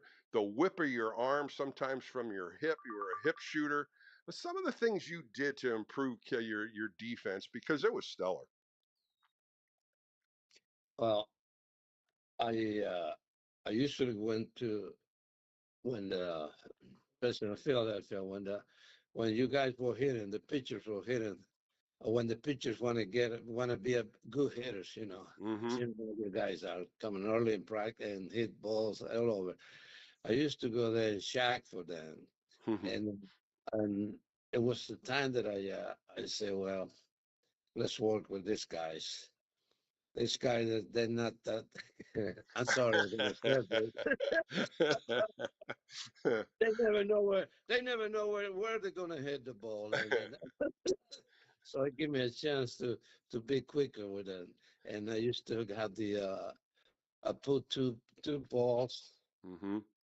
2 balls on the side, and I get the coach and I say, well, if you hit the ball by me between those 2 balls, I mean, it's I give you a beer, let's bet something. And I would get my feet was quicker that way, and usually when you're playing in, I put the 2 balls in the grass too, Yeah. and so him to hit it. You know what I Manny, tell did me you what? did you wear Wilson Rawlings? Was your glove small playing second base? Was it a smaller type glove? Well, that glove wasn't that small, and it was not like the one that also was. I think Joe Morgan used to use a small, really small glove. Yeah. But I don't. Yes, my Wilson gloves, they were really good. I still got a couple of those down here at the house, and I throw some. Sometimes I throw some balls. Sometime. Yeah. I mean, I say sometime maybe every 6 months. Well, your career ended with the Philadelphia Phillies. You ended up winning a World Series, had a great NLCS where you were the MVP, and you got back with Dallas Green. When you first started your career in the minor leagues, now you pretty much ended with him being the manager of the Philadelphia Phillies. A great team you had, a lot of support and cast. How did you like playing with the Phillies? Well, I tell you what, the first year that I went over there, when you see the name of those guys, or you see those maybe 7 of them career, it was, oh boy, it was excellent. And I said, well, I'm going to learn more in this with these guys. You got Pete Rose in first base. You got Larry Bowens, shortstop. You got Mike Smith, third base. Bob Boone, and and you got Greg Lucinski, uh, Greg Maddux, and center field. Another pitcher. I never know how to pronounce those guys' names. And Babe McBride, you know, there was there was a team, and you had well, you had Steve Carlton, you had Tom McGraw, and what did it? We had three rookies, maybe you know, Buck Wall. Yeah. And it was excellent. You know, it was a team that you don't have to tell you. You had to tell them, hey, what's going on? Do your job. You don't have to worry about that. And that was my big one of my big moments in the big league playing with those guys. Well, if Manny, you played a couple years with the Giants. Of course, we were teammates in '83 and '84. Some of the memories of Candlestick, it was difficult to play there, of course, with the winds and how cold it was all the time. What do you remember about Candlestick Park? I said, a good memory is Chili Davis. He was playing right field and I'm playing second base. And we collapsed a couple of times. And he always used to tell me, he said, "Man, you don't want to collapse with me. I'm too strong for you." It was difficult, though, wasn't it? It was difficult from batter to batter, inning by inning. The winds changed all the time, and trying to keep your hand warm, your throwing hand. I remember so many times the infielders would put it in your pocket, and you'd have Yeah. those little warm handlers that to try to keep you warm. Murph was trying to keep all of those for all the infielders and outfielders because it was bitter cold on some of those nights. Oh, some of us night. I think every night was cold. And the best thing was the wind. Was the, uh, I mean, every fly balls. You said that I got it, and the ball ended on the other side. But it was good for the hitters. So I remember. I remember I was leading the league in home run for the first 2 weeks. And that was it. And I was kidding with Pedro Guerrero, and I said, Pedro, how many home runs you got, man? Well, as And we finish up with Manny Trillo on the Extra Inning Post-Game Show, you got inducted to the Phillies Wall of Fame in 2020, the Centennial Team in 1983. Some great moments and some great awards, but I just go back to 17 years playing in Major League Baseball, Manny. When you first started signing as a catcher and you became a premier second baseman, how do you reflect on this entire career you had? well, it's like one of those times that you have some advice from a major league ball player, and then they tell you that you want to make the big league, and I say, yeah, that's why I'm playing ahead. And I remembered it was I used to play with Gonzalo Marquez, also with the Oakland A's, and Bert Campaneris, and I was on AAA. I played third base most of the time, and it was funny because those two guys that would come and they would give me a call, or Marquez was one of my teammates, and they told me, Manny, you're doing really good out here, but they don't need a third baseman. Sal Bando's there, and the the the chance that you have is in second base, because I mean you got but like 3 second basemen in there. You got Mike Andrew, Dick Green, and I forget him. It's funny when you have a good friend at the time and you forget the name. Something always. So it's like every time we play at home, we come to the ballpark early and they start work. We start working in second base. That was the time, and it was funny that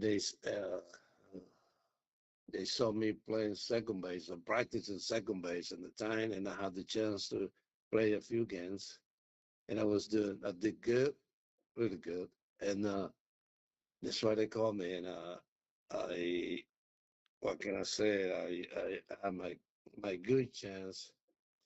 Chance to my friends, and they told me that they're going to be needing a second baseman, and I mean, when you have friends like that and work with you, you'll be so happy anyway. But it was good. I always think I had good hands. Uh, excuse me.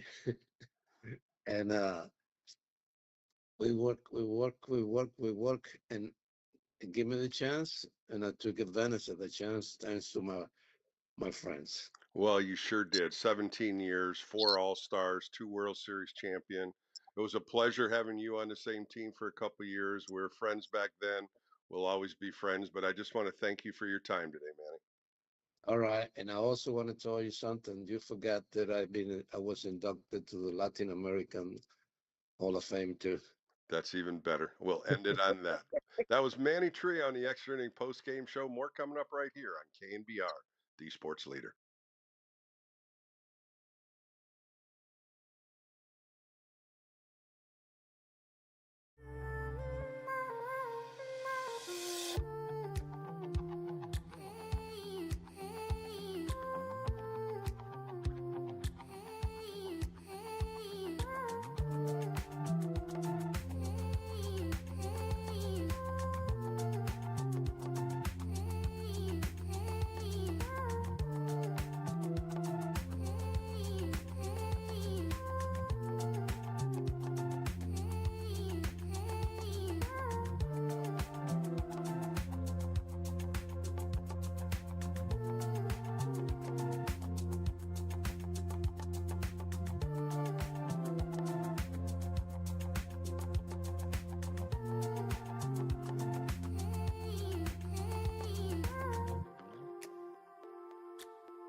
Hi, it's former Major Leaguer Buddy Biancalana. It was my zone experience in the World Series in which I played the best of my career that led to being the founder of Zone Motion, the only mental training program proven through research and studies to enhance performance and expedite development for athletes of any age. Whether you're a professional or any level amateur, regardless of your sport, Zone Motion is for you. You can check out this life-changing program at zonemotion.com. And go Giants!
Bill is back. Fired up, bringing it, all excited. This is KNBR Extra Innings with Bill Laskey. Sponsored by Lenardi's Markets of the Bay Area. Quite simply, the best. Listen on your Google Home smart speaker by saying play KNBR.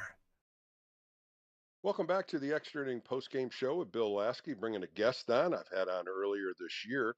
Of course, he was a hitting coach with the New York Yankees and the Colorado Rockies, also a player for 8 years in Major League Baseball. He's a current Sacramento hitting coach. Let's bring in PJ Pilteri. PJ, how are you today?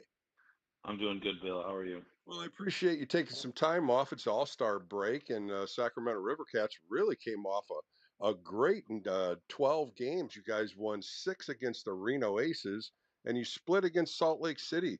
Some good baseball starting the second half. You guys are 11-7. Tell me a little bit about it. Yeah, it's once we turned the page on that first half, it seemed like we really started coming together as a group. Even though the group's always changing, with moves, guys going up to the big leagues or guys going on the disabled list or injured list, I should say. But we came together and played a nice, solid 2-week stretch of baseball to finish out right before the All-Star break. It was fun to watch. Well, PJ, I introduced you as a Yankee hitting coach and a Rocky hitting coach. Now you're with Sacramento. I wanted to go back in time a little bit with you when you were hitting coach at the big league level. Did you guys adjust when you were going into different places to play, different stadiums? Was there any kind of adjustment period for hitters? I would say, yeah. I mean, every stadium's different, right? So every time when I was a major league coach, we would open every series with an offensive hitters meeting, and we would go over the ballpark factors, is what we called it, and talking about the little nooks and crannies of Fenway or San Diego, or if coming out to Oracle, or the things that were different about the visiting park as opposed to the park you were used to playing in every single day. Environments are pretty similar. I mean, aside from obviously being in Denver, which altitude can affect a lot more things than just the dimensions of the ballpark. Well, and then PJ, now you're in AAA in Sacramento, and the ballparks are probably a little different because of the altitude and different things of the ball, how it carries. Do you adjust hitters that way also? Yeah, I try to just draw on my experiences of spending the past 3 years coaching at altitude and watching guys try to have success at that high up off the ground. And then trying to relate when we get back to Sacramento, which is more of a sea level city. I try to draw on my experiences of, going from Denver and traveling into San Francisco or traveling into San Diego, and try to draw on those experiences of what the hitters I had then struggled with or took the longest to adapt to. Because make no mistake, like, when you're in Reno or Salt Lake or Albuquerque and you're really high up off the ground, I mean, the ball's going to do some different things. So coming back down to sea level, it's important for guys to get in the cage, get on the field, see some shapes, see some velocity, see how the ball's going to play to try to get themselves back accustomed to what the baseball is going to do at sea level. That voice you hear on the Extra Inning post-game show is the current batting coach up in Sacramento, PJ Pilteri. You talked about, watching players, watching how they develop, coming through AAA, going to the big leagues. The hardest thing, and we've talked about it before, is players coming back from the big leagues back to AAA. 2 players right now, Daniel Johnson and Tyler Fitzgerald. Both of them had some success at the big league level, but they got brought down because they weren't hitting consistently. How do you translate to them? How do you get into their head and try to make this better? Because right now they're not feeling too good coming back to AAA.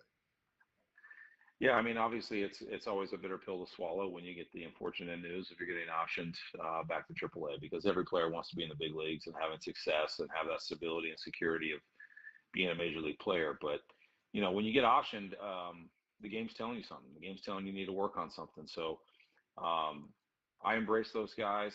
We get right to work, try to talk them through what they're feeling, the adjustments that they want to make, that the major league club wants them to make, and we try to get them to hit the ground running when they get to me.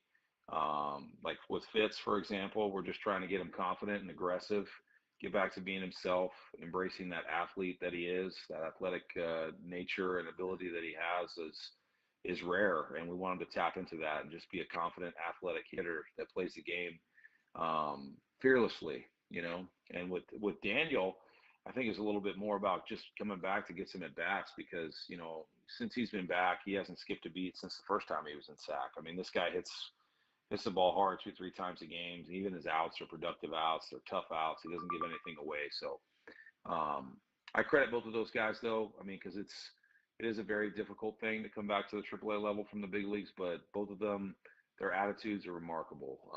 They want to get to work and they want to get back. PJ, is there a lot of film being watched? Is there something that you go back in time with Tyler Fitzgerald? He got hot last year and in July and August. Do you go back in time and look at what he did then and how you see him now? Definitely, Bill. We're trying to tap into, when he was feeling his best last year or 2023, and trying to, re-tap into those feelings and those moves he was making as a hitter, be it stance, be it setup, be it hand position, be it swing thoughts, be it approach, all that goes into it to try to get him back to where he was feeling at his best. I mean, it's not far removed from when this guy was hitting homers in the big leagues and being a really productive player. So um, hopefully by studying video and having conversations with him constantly, we can get him very rapidly back to the player that he knows he's capable of. PJ, the Giants signed Austin Barnes, 35-year-old catcher, was with the Dodger organization for many years. He's been down in Sacramento. He's 3 for 20, just starting to get back in the swing of things. How important is it to you to talk to him and find out what he needs to do, how aggressive you want him to be at the plate? Yeah, with Barnesy, I think it's just it was a good week for us to kind of get to know each other, see where he's at physically, mentally, what he's trying to get out of his swing, what type of hitter he believes he is, and we got right to work. Day two, he was there. We were trying to work on some lower half stuff to keep him in the zone a little bit longer, get him freed up to using the whole field. But it's been a pleasure to be around, even for the short time that we've had him. I mean, you got a guy that's been through a lot, two-time world champion, personal catcher for first ballot Hall of Famer Clayton Kershaw, and the impact he's had with our starting pitching and pitching staff already has been immediate and it's been impactful. So looking forward to getting to spend some more time with him too. PJ Pilteri joining me on the Extra Inning Post Game Show.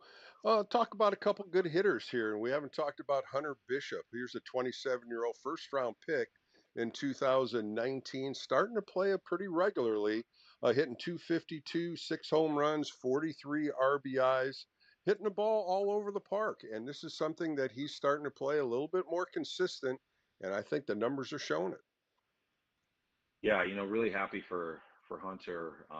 He's been working his tail off the entire season, try to clean up some of his moves in the box. Moving towards the baseball and trying to keep him on his backside a little bit longer. And it was tough for him early on. He wasn't seeing a lot of results, but over these past 6 weeks, he's been arguably the hottest hitter we've had. He's feeling really comfortable about his mechanics, and when you feel comfortable about your mechanics, you can just go play. You can go think about the baseball. You can go be intentional of what you're trying to do to the baseball, and that's what he's doing. I mean, he's hitting line drives all over the field. Power starting to show up. The guy can really run. He's playing the game the right way, and it's couldn't be happier for him to get these results that he's getting here lately. Another player that bounced up and down with the big leagues, Wade Meckler. He can just mash the ball. He puts the ball in play so well. No home runs, 47 hits, hitting 296. He's got speed. But what do you see out of him? What can you get out of him that makes him better? Because the guy's constantly putting the ball in play. I tell you, like every hitter I've ever coached loves hits, but I don't know if anyone loves hits as much as Wade Meckler loves hits. He knows it. He's got a knack for getting a base hit. He puts together tough at bats. He really knows the strike zone. So I think it's trying to rein him in a bit to just continue to be himself. Not think that you got to hit 40 home runs to go to the big leagues. Just continue to be yourself. Be the tough at bat. Be the pest.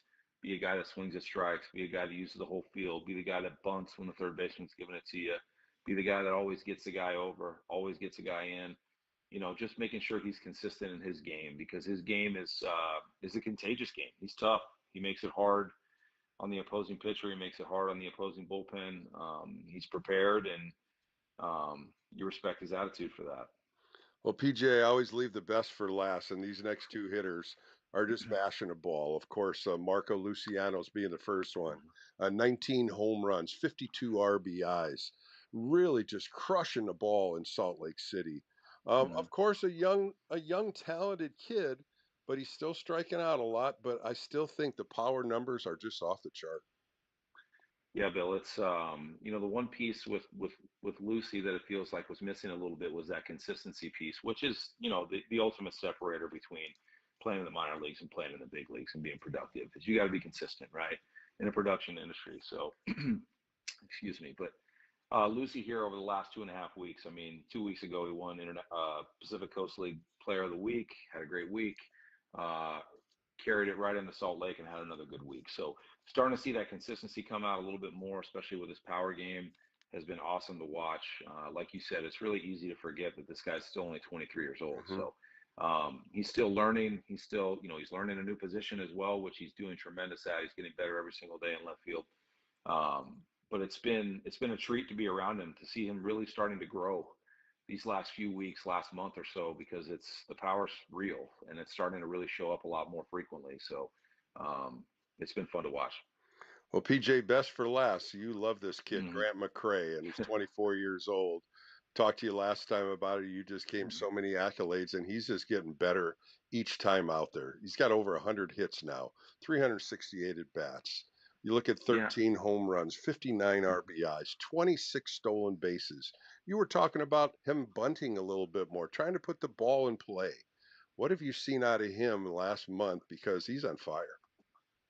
Yeah, I'll tell you, when you speak of consistency, I mean, Grant has been really consistent now for about 2 months, and he's still hungry. He's not complacent with it at all. He knows being a successful player in AAA is not his end goal. He wants to be a productive everyday player in the big leagues, and the way he goes about his business every day is with that in mind. And like I said, that's the goal for him. So, just because he gets a couple of hits, I might be a little tough on him and talk to him about the at bat where he struck out, or the at bat when he fouled the pitch off and now he gets a nastier pitch and that's why he strikes out. So the growth as when it comes to approach and maturity with him has been a sight to see. It's been fantastic.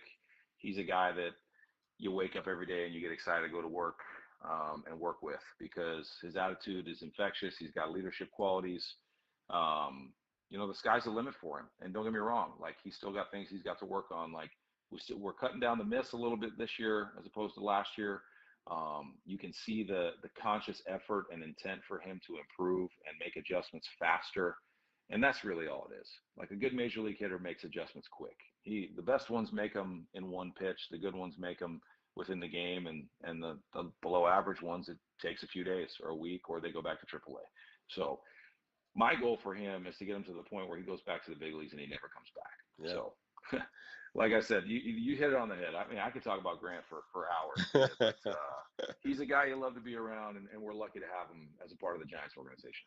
Well, PJ, as we come back, All-Star break is over. You're going to be back in Sacramento. What are some of the things you tell your hitters to focus on? They've had a few days off. They get away from the game. What are some of the key points you want to make sure that they understand coming back in? They're going to be fresh. They're going to be aggressive. What do you have to do as a hitting coach to say, hey, let's do this first? Yeah, it's still about the game plan, right? I mean, we still have the individual game plan for where guys need to improve and get better. For example, we met with each one of our hitters before the All-Star break to tell them two things that they did really well in the first half, and a couple things we're going to work on as we get back from the break. So trying to already get their mind ready for a break, but at the same time, when you get back, hey, we still have work to do. So that's one individually. And then still, we're playing a game every night, and it's about the game plan, and it's about the pitchers that we're facing, and the adjustments we need to make with our swing or our approach. And we still got to finish it the right way. I mean, it's easy to see, hey, we got 57 or 60 games left, and you see the light at the end of the tunnel, and your numbers really are kind of what they are, but there's still a lot of goals to accomplish. We're still trying to get these guys to the big leagues, or make these guys the best asset possible for the San Francisco Giants to maybe acquire somebody to help the major league club in the second half. So, even with the trade deadline here in 2 weeks, I mean, that's an important reminder for guys to, hey, there's a lot of people watching these games, and they're watching how hard you're playing. They're watching the way you take BP. They're watching the way you take ground balls. That's an easy reminder for these guys to do things the right way. Well, PJ, thank you so much for your time today. Looking forward to more stuff the second half, and have a couple more hours off for free. And now you're back to work tomorrow. But thank you for your time. Anytime, Bill. Good talking with you. That was PJ Pilteri on the Extra Inning Postgame Show. More coming up right here on KNBR, the Sports Leader.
Did you ever think you could become a big league baseball player? Well, now you can. Come to Big League Coaching Fantasy Camp. It's January 11th through January 17th, 2026 in beautiful Scottsdale, Arizona. Our host hotel is the Marriott Suites for the week. Come play with the great coaches, Joe Youngblood, Shooty Babbitt, Tim Flannery, Scott Gereltz, Mark Davis. Go to bigleaguecoaching.org and sign up today. Become a big leaguer.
You're listening to the former Giants righty. It's KNBR Extra Innings with Bill Laskey. Sponsored by Lenardi's Markets of the Bay Area. Quite simply, the best. Heard on your Apple HomePod by saying play KNBR.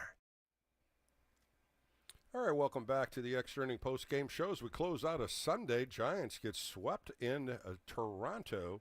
They lose 8-6 today. They've now lost 5 in a row, season high, 5 losses in a row. They turn the page. They're traveling to Atlanta right now. Hayden Birdsong's going to get the call tomorrow against Bryce Elder, 2 right-handers. Birdsong 4-3 with a 4.11 earned run average. Bryce Elder 3-6 with a 5.65 earned run average. You can hear that first pitch right here at 4:15. I want to thank my 2 guests today, P.J. Pelteri and Manny Trillo. If you missed either one of those will be on the All KNBR podcast once the show is over. Thank my producer today, Kyle Har, Raph, and Sean for helping out. Thank you for all your phone calls as the extra inning post-game show continues next weekend. I'll be doing the post-game show on Sports Phone KNBR on Monday and Friday. And next weekend, I'll be doing both shows, the warm-up show as well as the extra inning post-game show when the New York Mets come to town when the Giants entertain them at Oracle Park. Next coming up here on KNBR is the ESPN game. That's the Tigers versus the Rangers. Screwball against Latz, 2 left-handers. Screwball 10-3 with a 2.7 earned run average. And Jacob Latz is 1-0 with a 3-point earned run average. For Bill Laskey, be safe, be well. Have a great rest of the Sunday, and we'll be doing this again tomorrow as I take on the Atlanta Braves on the post-game show on Sports Phone KNBR. Have a great rest of the Sunday. Take care. More coming up right here on KNBR, the sports leader. It's another great outing for the righty on your home of San Francisco Giants baseball. This is KNBR Extra Innings with Bill Laskey. Sponsored by Lenardi's Markets of the Bay Area. Quite simply, the best. KNBR 104.5 and 680, the sports leader.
is the flagship of Giants baseball. Double play!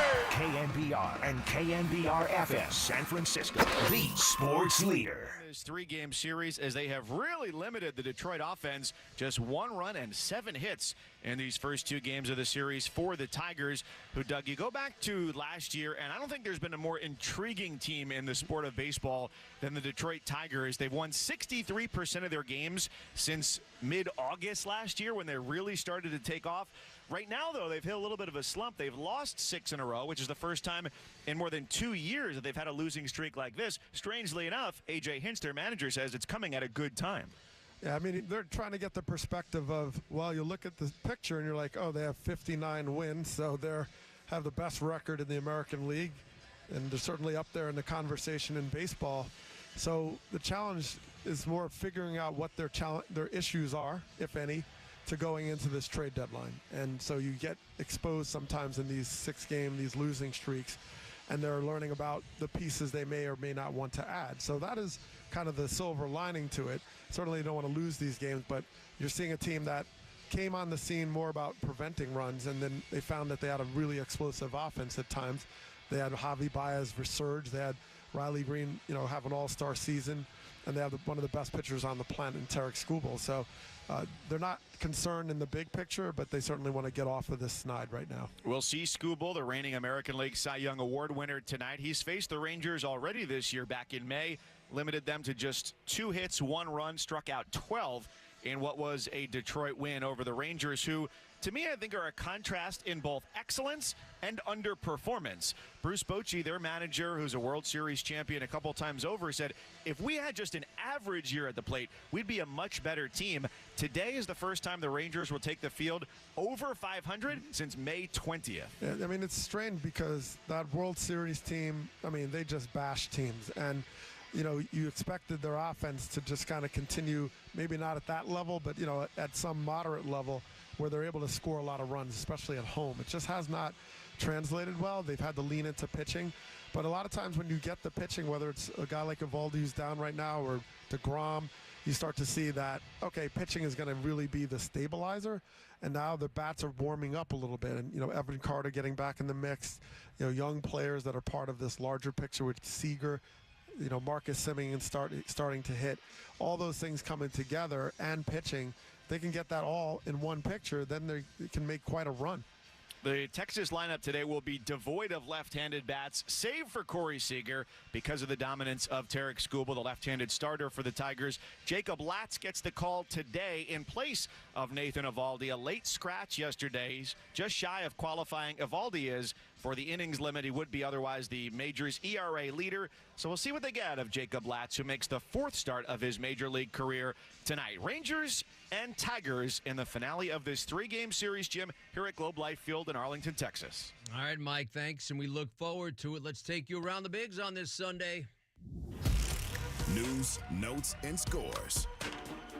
This is the leadoff. Yeah, you might recall the Red Sox had a 10-game winning streak going into the second half. Today, looking to avoid the sweep, though, at Wrigley. 0-1.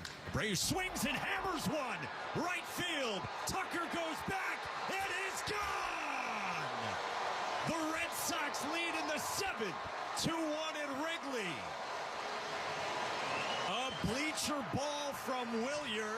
And oh, how the Sox needed that. That's 97.3 or 93.7 FM WEEI. Willier Abreu homer twice, drove in 3 runs. Red Sox best the Cubs 6-1 to avoid that sweep. Alex Bregman also connected for Boston, while Garrett Crochet pitched 6 strong innings, his 4th consecutive win. Chicago wasting a sharp performance by Cade Horton, who went 5 2/3 of 2-hit ball. Meantime, Pete Alonso entered today's finale against the Reds in the 7th inning as a defensive replacement, continuing his streak of 354 consecutive regular season games played dating back to June 18th of 2023. He got x-rays on Saturday after feeling discomfort in the base of his thumb area. The Mets squeezed out a win. Here's the payoff pitch.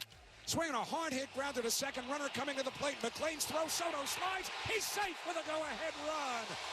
Torrens on at first on the fielder's choice. McNeil held at second, but A hard hit ground ball by Torrens with the infield up, and Soto beat McLean's throw to the plate. The Mets are in front 3-2. Yeah, Juan Soto using speed, huh? That's how he rose 880 ESPN New York. That was your game-winning run. Luis Torrens, that grounder, plating Soto in the 8th. Mets avoid the sweep of the Reds at 3-2. That a win. That takes us to today's trivia question. It's Pete Alonso riding that 354 straight games played. Today's trivia brought to you by Funko. Who has the longest streak of current consecutive games played?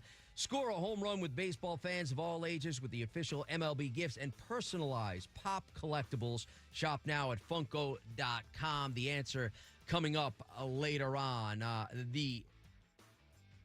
give you a little tease on that. He might hail from a team in this game.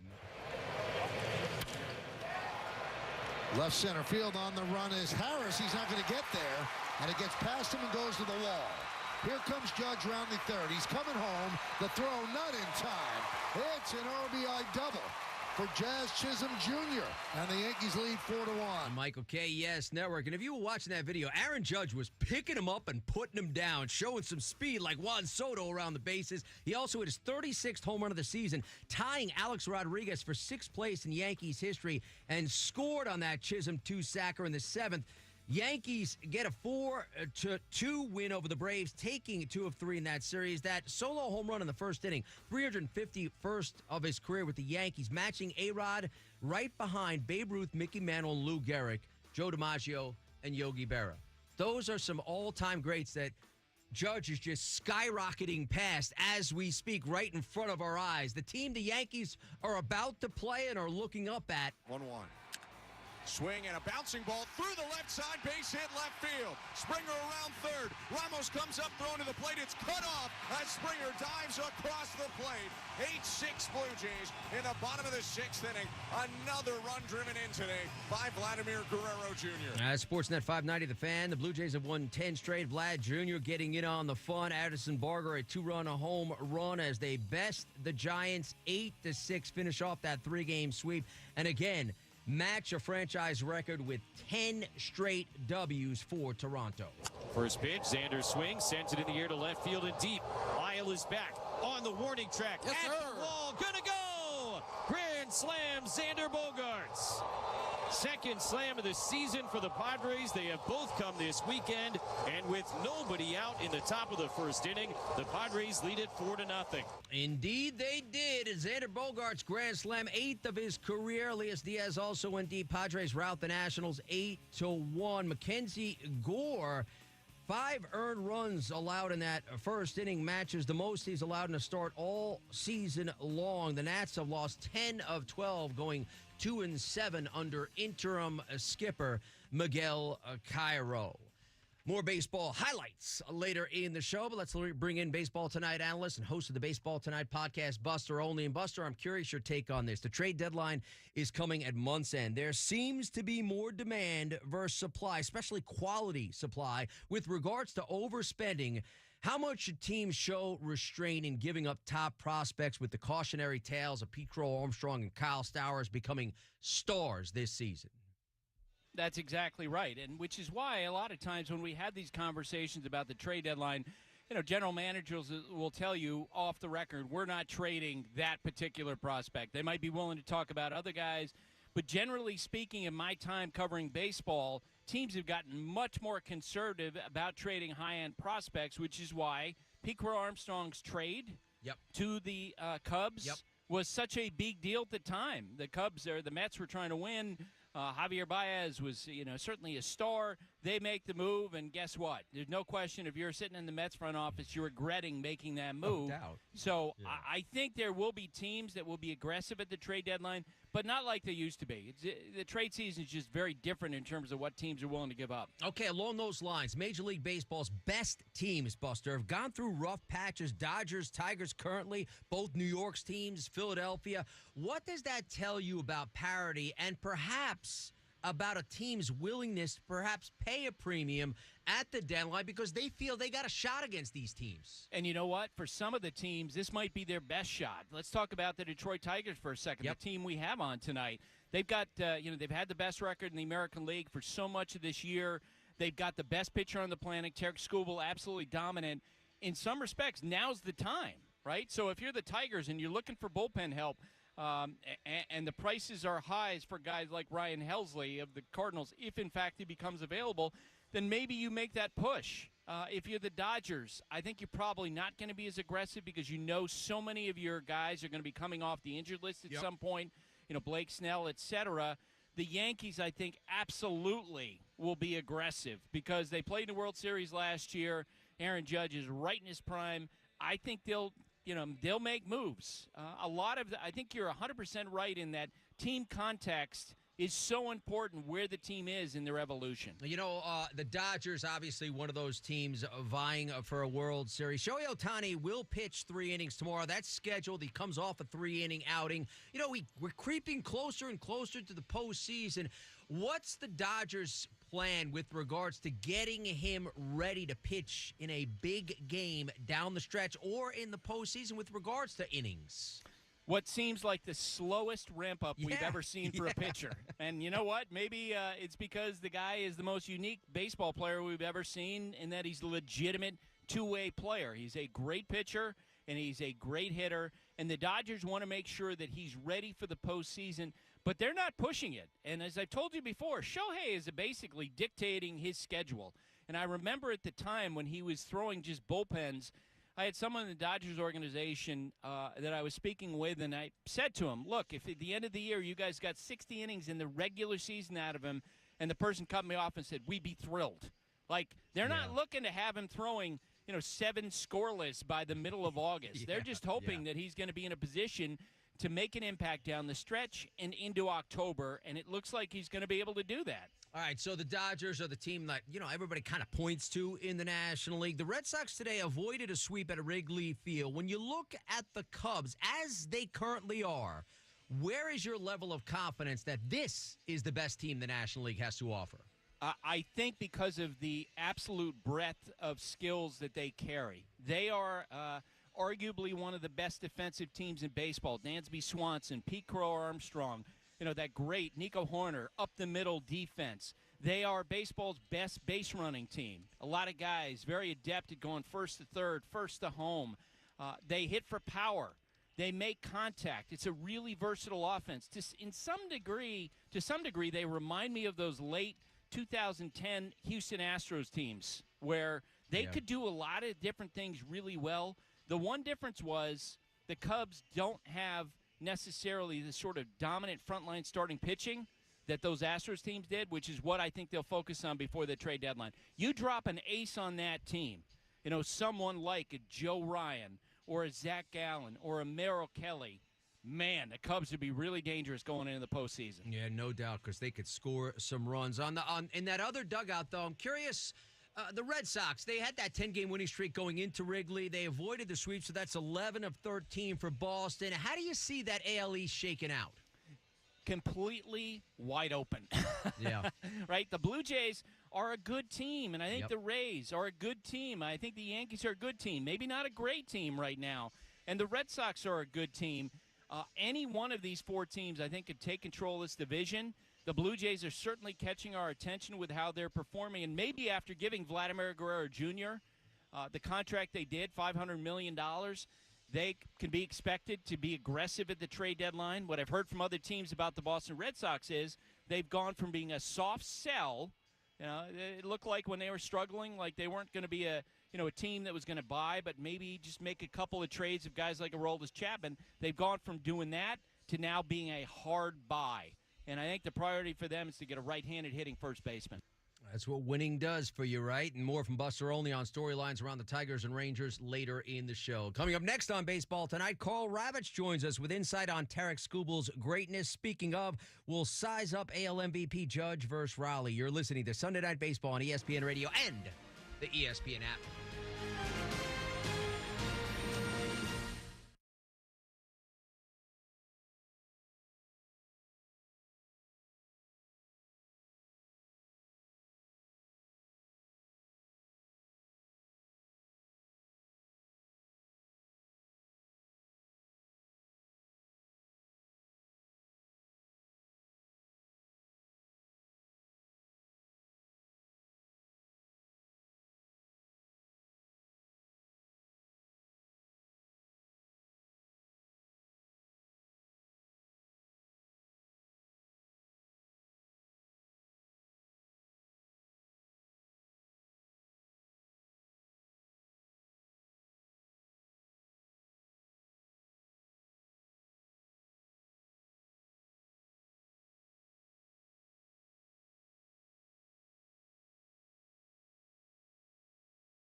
is Sunday Night Baseball on ESPN Radio and the ESPN app.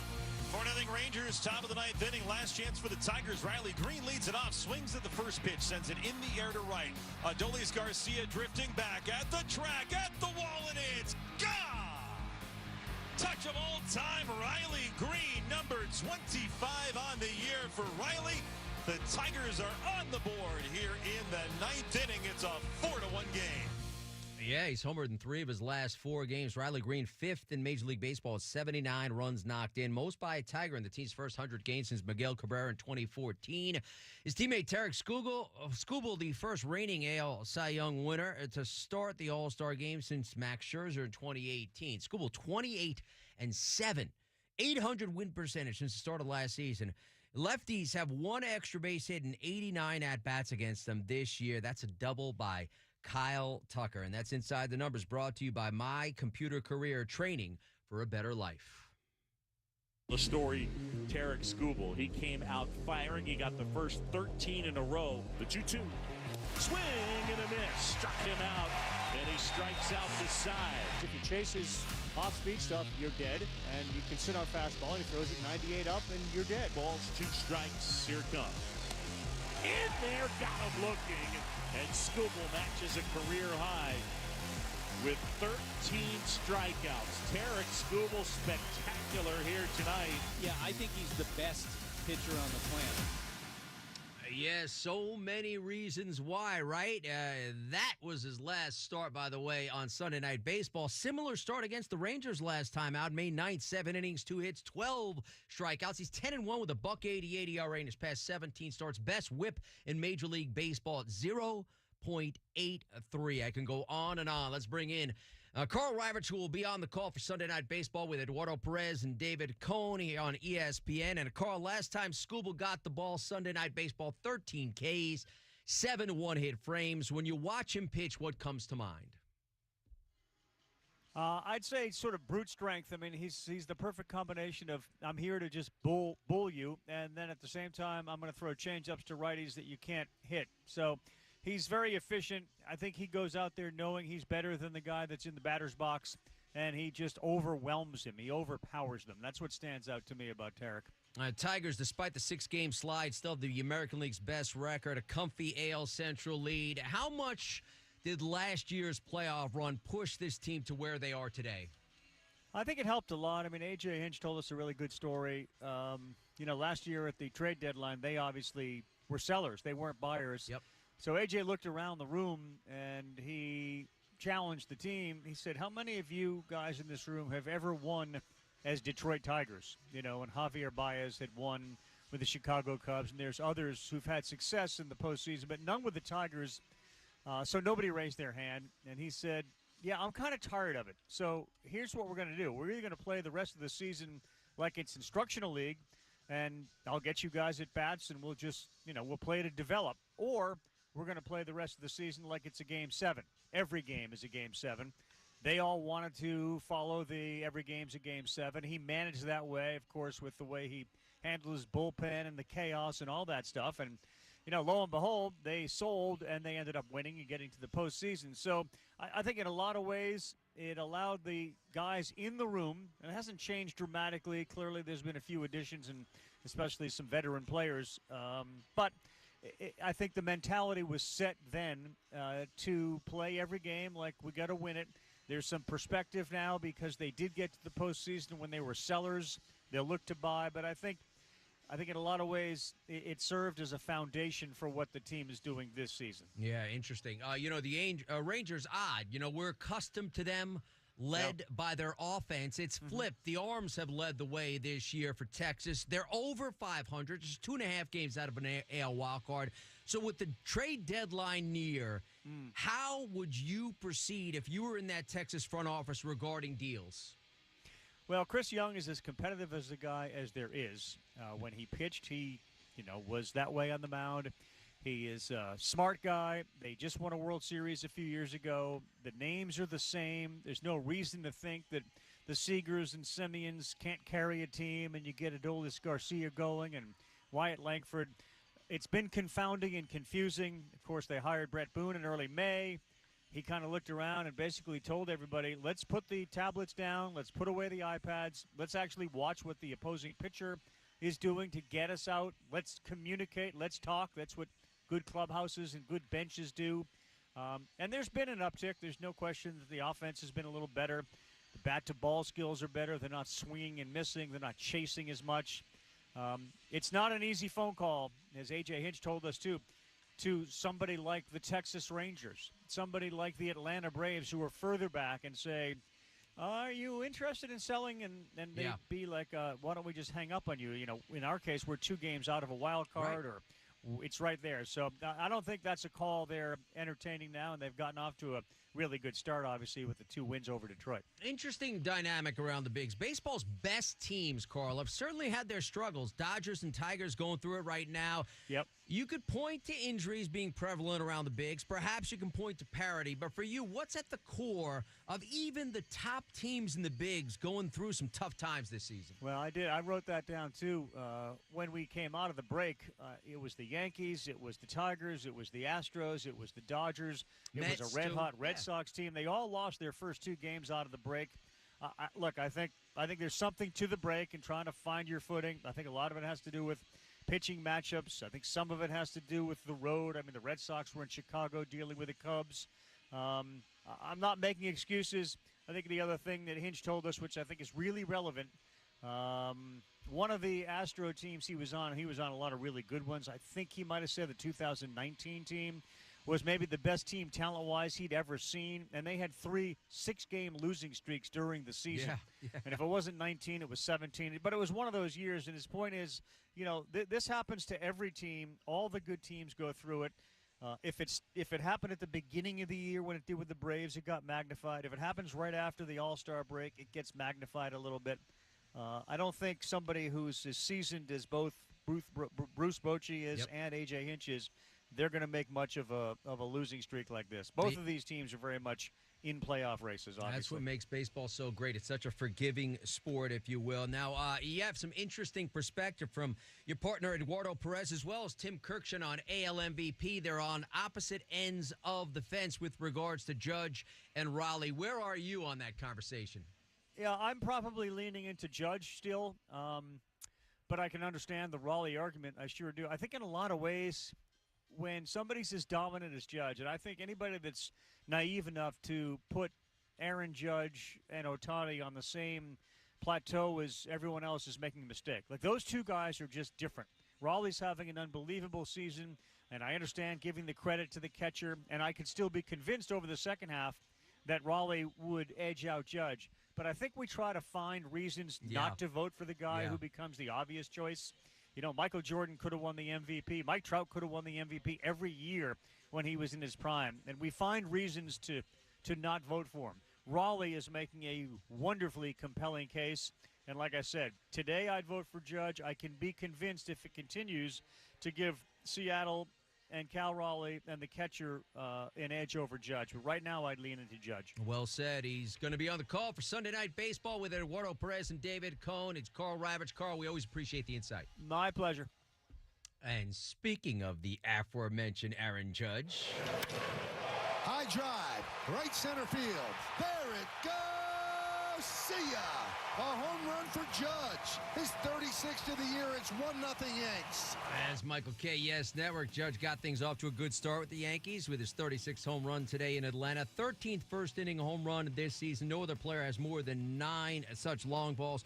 351 career, tying Alex Rodriguez for 6th most in Yankee history. Regarding that AL MVP and battle of Judge versus Cal Raleigh, here's Eduardo Perez and Tim Kirkshin. To me, Aaron Judge is the MVP. He's been the best player in the American League this year. If you look at all the offensive categories, of course, other than homers and RBIs, trailed Cal Raleigh by 1 in that. Every other offensive category, he's leading. He's been even better than he was last year when he had the greatest year, one of the greatest years right-handed hitters ever had, and the best season by anyone since Barry Bonds retired. And he's better this year. But if you're asking me, Aaron Judge is the MVP of the American League right now. I'll say this. In the 70s and 80s, or even in the 90s, it's a no-brainer who the MVP is this year. In that era, it would be Cal Raleigh. It would be Cal Raleigh without a doubt, because what he means behind the plate, what he's done behind the plate. Cal Raleigh beats you in so many different ways. Still can frame with the best of them, can catch and throw with the best of them. A very smart base runner. We know about his hitting prowess this year. To me, Cal Raleigh right now would be the MVP. Raleigh's giving Judge a run for his money, but it's hard to overlook Judge's numbers. Meantime, the Phillies in agreement with free agent reliever David Robertson today. Right-handed vet will get more than $5 million for the rest of the season. That's prorated on a $16 million deal if it was a full season. This according to Jeff Pass, and the Phils could certainly use him now. The 1-2 on Ward. Swings at this one. Lifts a high fly ball that's carrying deep out into left center. That's going to take a bounce out there and hit off the wall. 1 run is going to score. 2 runs are coming in for the Angels, and a 3rd is coming in. And Taylor Ward, who's having a big series in Philadelphia, drives in all 3. He's had 7 RBIs in this series, and the Angels are on top. It's now 5-0. Angels Radio AM 830. Ranger Suarez gave up 6 earned today, tied for the second most in any game in his career. Jose Soriano limiting Philadelphia to 2 runs in 7 innings, and as you just heard, Taylor Ward, that 3-run double. They best the Phillies 8-2 for a series victory. Swung on, ground ball, third base, fair ball, down the line it goes. 1 run is in, that's Wilson. Here comes Hedges. Soderstrom bobbles it out there. It pops away from him. That allows another run to score as Rocchio comes all the way around from first. 3-run score. David Fry comes through. And there is the big hit the Guardians have been looking for. It is now 5-0 Cleveland. 1100 WTAM. David Fry, career high 4 RBIs. Gavin Williams struck out 11. Guardians best the A's 8-2. They've won 8 of 10 after that 10-game losing streak. Coming up next on Baseball Tonight, Buster Olney rejoins us with insight on both these teams, including tonight's starter Tarek Skubal. Speaking of, we'll hear from his backstop Dylan Dingler. This is Sunday Night Baseball on ESPN Radio and the ESPN app.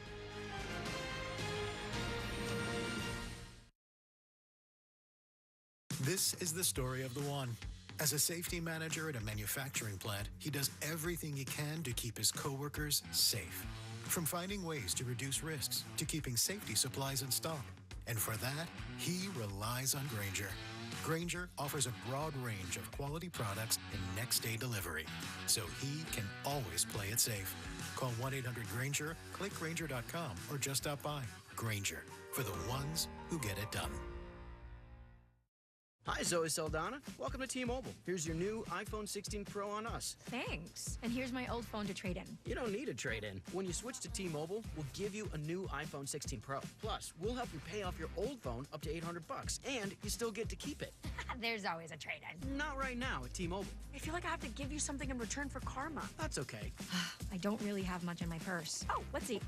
Hand sanitizer. It's lavender. I'm good. Seriously. Let me check this pocket. Oh, mints?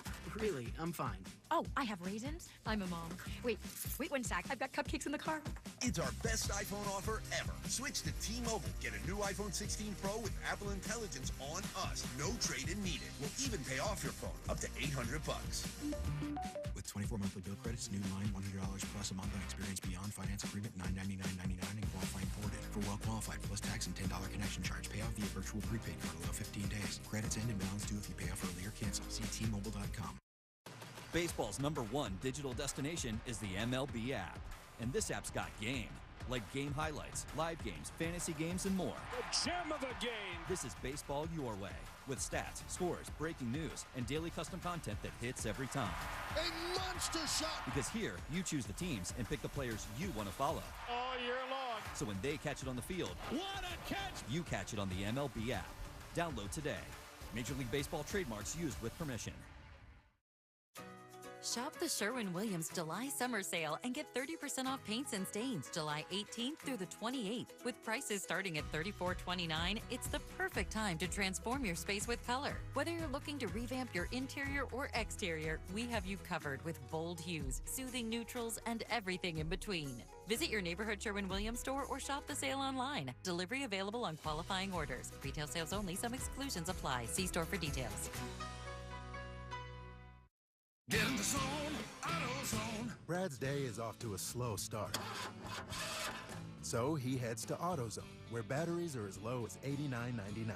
Sammy, a local AutoZoner, tests his battery for free.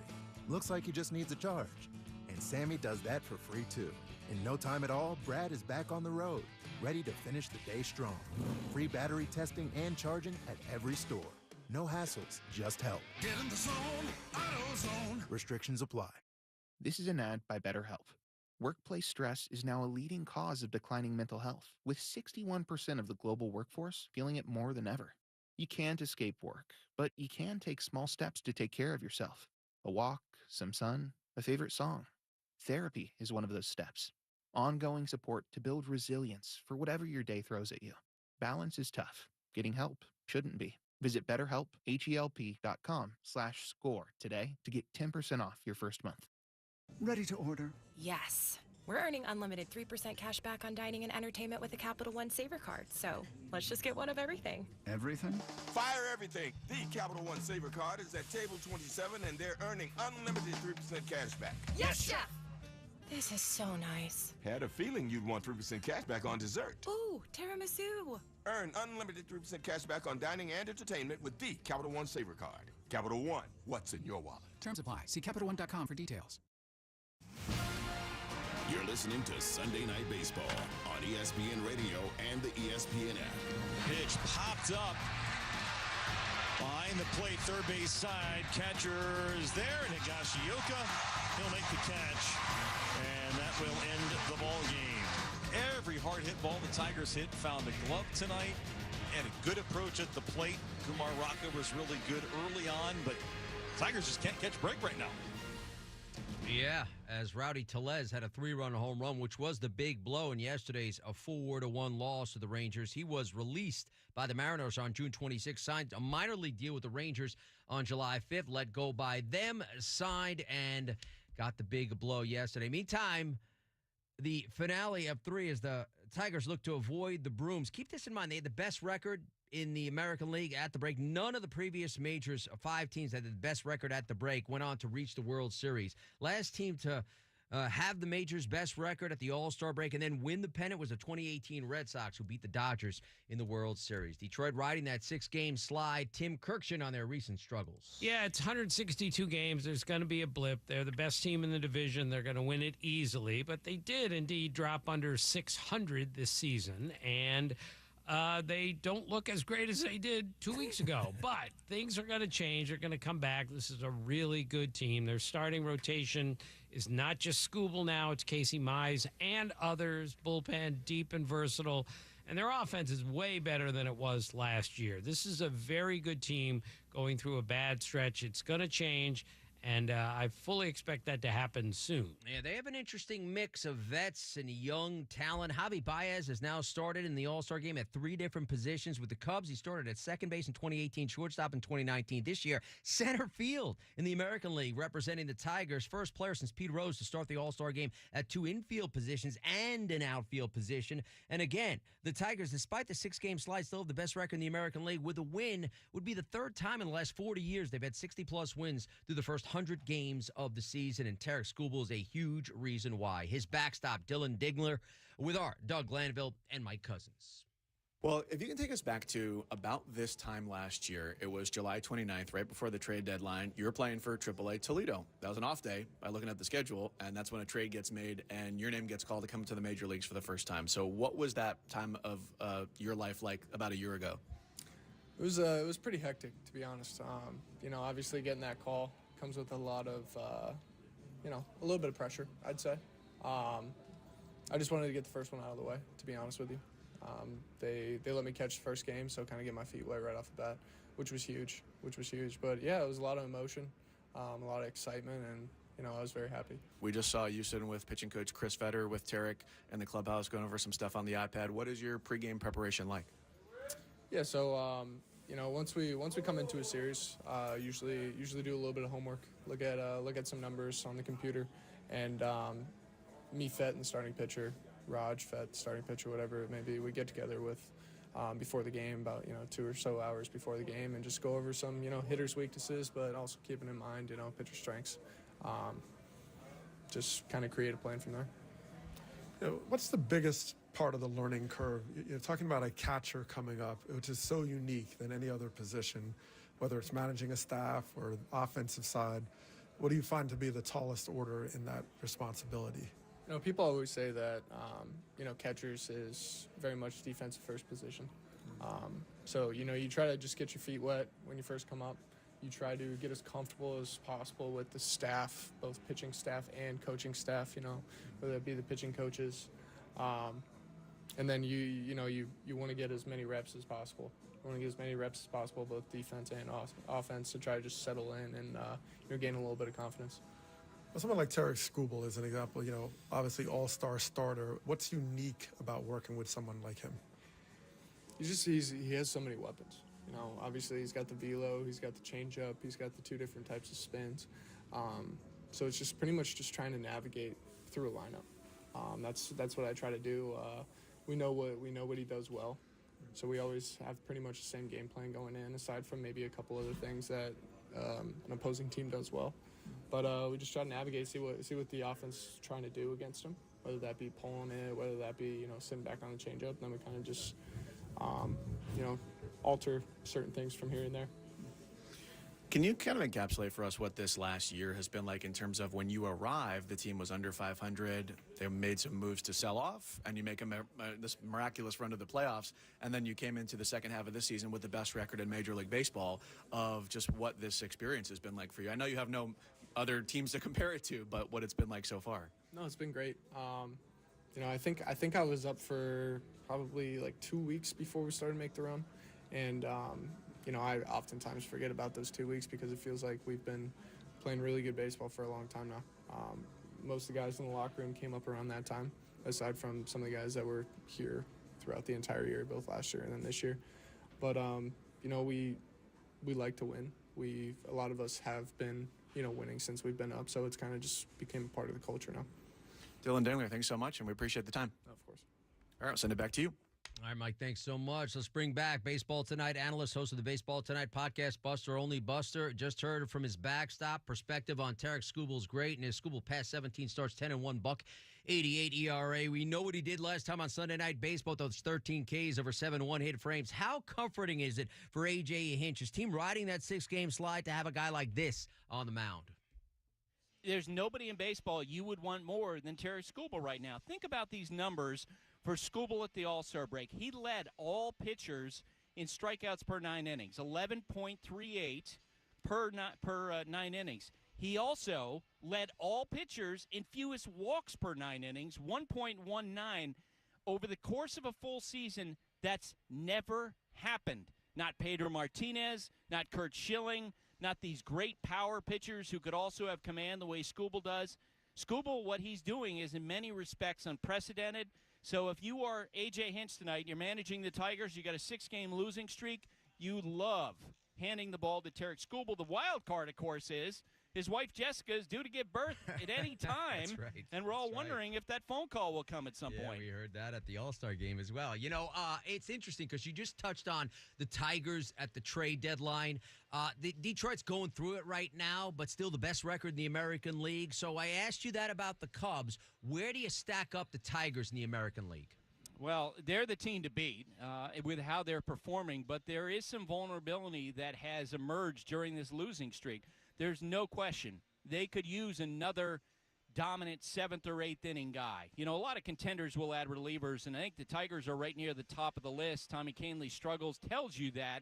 So if a guy like Ryan Helsley becomes available, that would be awesome. Now, it wouldn't surprise me if they checked in with the Diamondbacks on Eugenio Suarez, but you're not going to just fill every need you have at the trade deadline. I think bullpen will be the absolute focus for Scott Harris as he gets closer to the deadline. In the meantime, his counterpart, which was scheduled to be Nate Eovaldi, not tonight, scratch with the back tightness. Where is the level of concern regarding this Texas ace? Not high at this point. Look, I was in the press room last night when Bruce Bochy came in and announced that, and you could feel like the deflation, not only from the folks with the Rangers that he was not going to be able to make the start, but let's be honest, you and I, because we wanted to see Skubal against Eovaldi as well as Eovaldi at pitch. What Boch told me today is that they're hoping that this was just a case where his back locked up with a couple days of treatment. He'll be back in the rotation, back out on the mound. In the meantime, this team is just 2.5 out of a wild card right now. This strong start to the second half. Where are they with regards to fighting for the playoffs and maybe being aggressive at the deadline as well? Yeah, they're climbing back over 500. They're now one game over at the exact right time because they need to demonstrate to Chris Young, head of baseball operations, that this is legitimate. You know, a few days ago when I was talking with general managers around baseball, they thought there was a chance the Rangers would become sellers. Guys like Adolis Garcia might be available because that offense has been so disappointing. But as Boch has said to me, last couple weeks with their offense has been a little bit different. They're trying to focus less on iPads and statistics, and they're trying to do more on what the opposing pitcher's plan is against them. Brett Boone has led some of that conversation in the dugout. And they're playing better, no question about it, right at the time when they're at a tipping point on whether to buy or sell. Along those lines, Bruce Bochy's been there, done that in this game. Where is he with regards to his future in the dugout? So when I asked him that before the game, 28 years, 2,221 wins coming into tonight, 6th most all time, he said, I'm feeling great, I love what I do, and he essentially punted on the question. You know, he's 70 years old, so at some point, he'll be nearing the end of his time as a manager. He's very thankful to Chris Young for bringing him to the Rangers and giving him the opportunity. But I think at the end of the year, there's going to be a conversation between Chris and between Boch, and they'll decide if he's going to move on. He's Baseball Tonight analyst, host of the Baseball Tonight podcast, Buster Olney. Buster, always appreciate the conversations. Thanks, Jim. And Buster Olney, of course, is our MLB Insider, brought to you by Empower. Invest well, live a little. Join their 19 million customers at Empower.com. Coming up next on Baseball Tonight, we'll hear from Marcus Semien on what's behind the Rangers' recent run to get back into wildcard contention and get Bruce Bochy's perspective on where his team is. You're listening to Sunday Night Baseball on ESPN Radio and the ESPN app.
This is Sunday Night Baseball on ESPN Radio and the ESPN app. So 3-0 the count to Tellez. Here's the pitch. Swing and a drive. Well hit ball. Deep right center field. Rowdy Tellez, did you? Yes, you did. Deep into the Rangers bullpen. Welcome to Arlington, Rowdy Tellez. It's a 3-run shot. And it's 3-0 Texas. 3-2. Payoff pitch. Swung on in a high pop-up. This should end the game. Higashioka up the line. Says he has it in foul ground. He's got it. And the ball game's over. The Rangers have won the series as they've beaten the Tigers tonight 4-1. Indeed, they won the first two in this series. Jim Basketball back on baseball tonight, taking you to the series finale. Tigers and Rangers. You know, Detroit still had the best record in the majors at the All-Star break for the sixth time in franchise history. On the flip side, Corey Seager's reached base safely in his last 20 games, second longest streak in the bigs. Since June 24th, he's batting .338, 6 home runs, 17 knocked in, OPS of 1130. Wyatt Langford leads Texas in home runs with 15, stolen bases with 15. Last player to finish leading Texas in those categories, A-Rod, 2003. Seager and Langford, skipper Bruce Bochy on his team, playing better, having won 4 straight games. We've said, you know, if we play our game like we think we can, you know, we can play with anybody. And, you know, they've shown it. And, you know, I think you look in the last couple of weeks, you know, a lot of good things have been happening. I know we've lost some tough ones, but, you know, they're playing hard. They're playing the game right. And getting the pitching, of course, but we're getting the timely hits now. Yeah, they are. They've won 5 of their last 6 against Detroit, seeking their first sweep of the Tigers since 2019, having won 6 of 8 overall, over 500 for the first time since May 20th, and the pitching is getting it done. 3.22 ERA with a 1.16 whip this season, both first in the American League. Marcus Semien, one of those bats, joining Doug Glanville and Mike Cousins. Thank you very much, Jim. Well, you just look at the way that you guys have come out of the All-Star break has been great. The games that have been low scoring, but you've been winning those, and they didn't always go your way in the first half. What do you feel like has been different here in these first 2 games against the team that came in with the best record in baseball with Detroit? Yeah, I mean, I think you see in this ballpark, games have been a little bit more low scoring. Defense and pitching is important. So I think the games where we do bust out, you know, and have good offensive nights here, you know, with our pitching and defense, it usually comes our way. So that's our goal tonight. You know, I know we have a tough opponent, but anytime we can put up over 5 runs, you know, I'll take our chances with our pitching and defense. Well, that one's touched off. Deep out to left. It is gone. Marcus Semien leads a yard, his 12th home run of the year. And that's a 250th home run in his big league career. You recently hit your 250th career home run for a guy who grew up in the Bay Area, stayed in the Bay Area, watched Barry Bonds a lot when you grew up. You know, what did that milestone mean for you, getting 250? Yeah, I mean, it definitely means I've been playing for a long time. I just try and stay healthy, stay consistent every year, and if I get over 20-something homers every year, I should be at that number. But it's definitely a blessing to be able to play this long, and I always try and hit for power. It's something that's been a part of my game for the last, you know, eight years or so. So it's a good feeling. First pitch to Semien. He cranks one up the alley left center field. Cowser and Mullins go after it. That one's up and out of here. Marcus Semien. So, Marcus, you know, talk to me about it. You had the slow start, but you're someone who's very consistent with your process. So tell me about the validation you found in coming out of it by sticking to what you know and staying on point. Yeah, I mean, I think early on it was a little bit too much tinkering. You know, I kind of got a routine set that I like and been sticking with it, you know, since probably the end of May.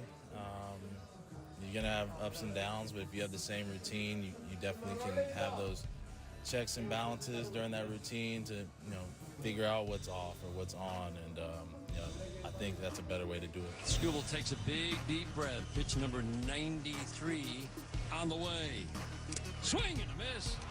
Got him with a changeup. Pump of the fist for Tarek Skubal. Strands are under at second. The crowd boos. He loves it. Well, you have a tall order and a big challenge, which we love as hitters today against Tarek Skubal. So talk to me about, like, what the big challenge is in facing him. Yeah, I mean, he's a 100-mile-an-hour 2-seam and 4-seam. You know, that in itself presents a challenge no matter how hard you're throwing. and he has a big changeup, so try and take advantage of any mistake we can get, be on time for the fastball, and keep our eyes up in the zone. As you guys have shifted your lineup throughout the course of the year, what has that done for you, if anything, of where you've hit in the lineup and how that's changed things for you on a day-to-day basis? Yeah, I mean, it's definitely new hitting behind Corey. I feel like the first 3 years plus I was hitting leadoff, he was hitting second, but, Coach changed it up, tried to get something going with this offense, and, I'm definitely comfortable in the 3-hole now. It took a little bit of time, but any spot I'm in, I want to be there, and let time kind of get me used to it, and that's where I'm at now. And lastly for you, I know you're a dad of 4, 5 is on the way. What are the preparations like for that? They always say you go from man-to-man to zone defense, and what's it like going from 4 to 5? I don't know what 5 is, but our kids our older ones are playing defense with us now, so we have a couple more teammates, but, my oldest will be 9 next month, and we have a 7-year-old, 4-year-old. So the 3 boys are helping us out a little bit more. So how much baseball is being played by the kids now? Yeah, they both play. We live here in Texas, and fall ball and spring ball is, very popular out here. So they're off right now. They get to watch Big League Baseball and come here with me during the summer. Life is good. Marcus Simeon, thanks so much. All right, you guys.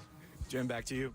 All right, Mike, thanks so much as they go for the sweep tonight. Let's take you quickly around the bigs. Dodgers first baseman Freddie Freeman left the game against the Brewers, left wrist contusion after being hit by Jose Quintana. Milwaukee going for 10 straight games and 8 straight against L.A. Lead the Dodgers 6-4, 2 outs, 2 on, bottom 9, or Michael Conforto at the dish. The Astros 11-3 up on the M's. They play the 8th inning as they, too, look to avoid the Brooms. Fly ball, deep right field, looking up, going, gone. Home run for Ryan O'Hearn, number 12. The third Oriole long ball this afternoon against Ryan Pepio.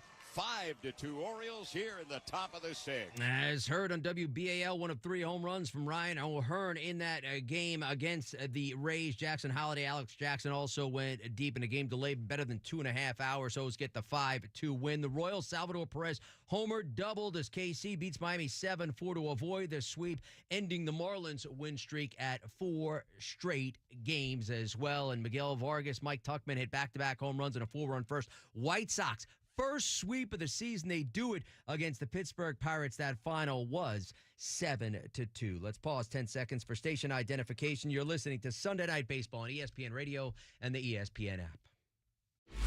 This is the flagship of Giants baseball. Double play! KNBR and KNBR FM San Francisco, the sports leader. Coming up next on baseball tonight, Tarek Skubal throws the first pitch. Tigers look to snap a 6-game slide as the Rangers seek a sweep. This is Sunday Night Baseball on ESPN Radio and the ESPN app.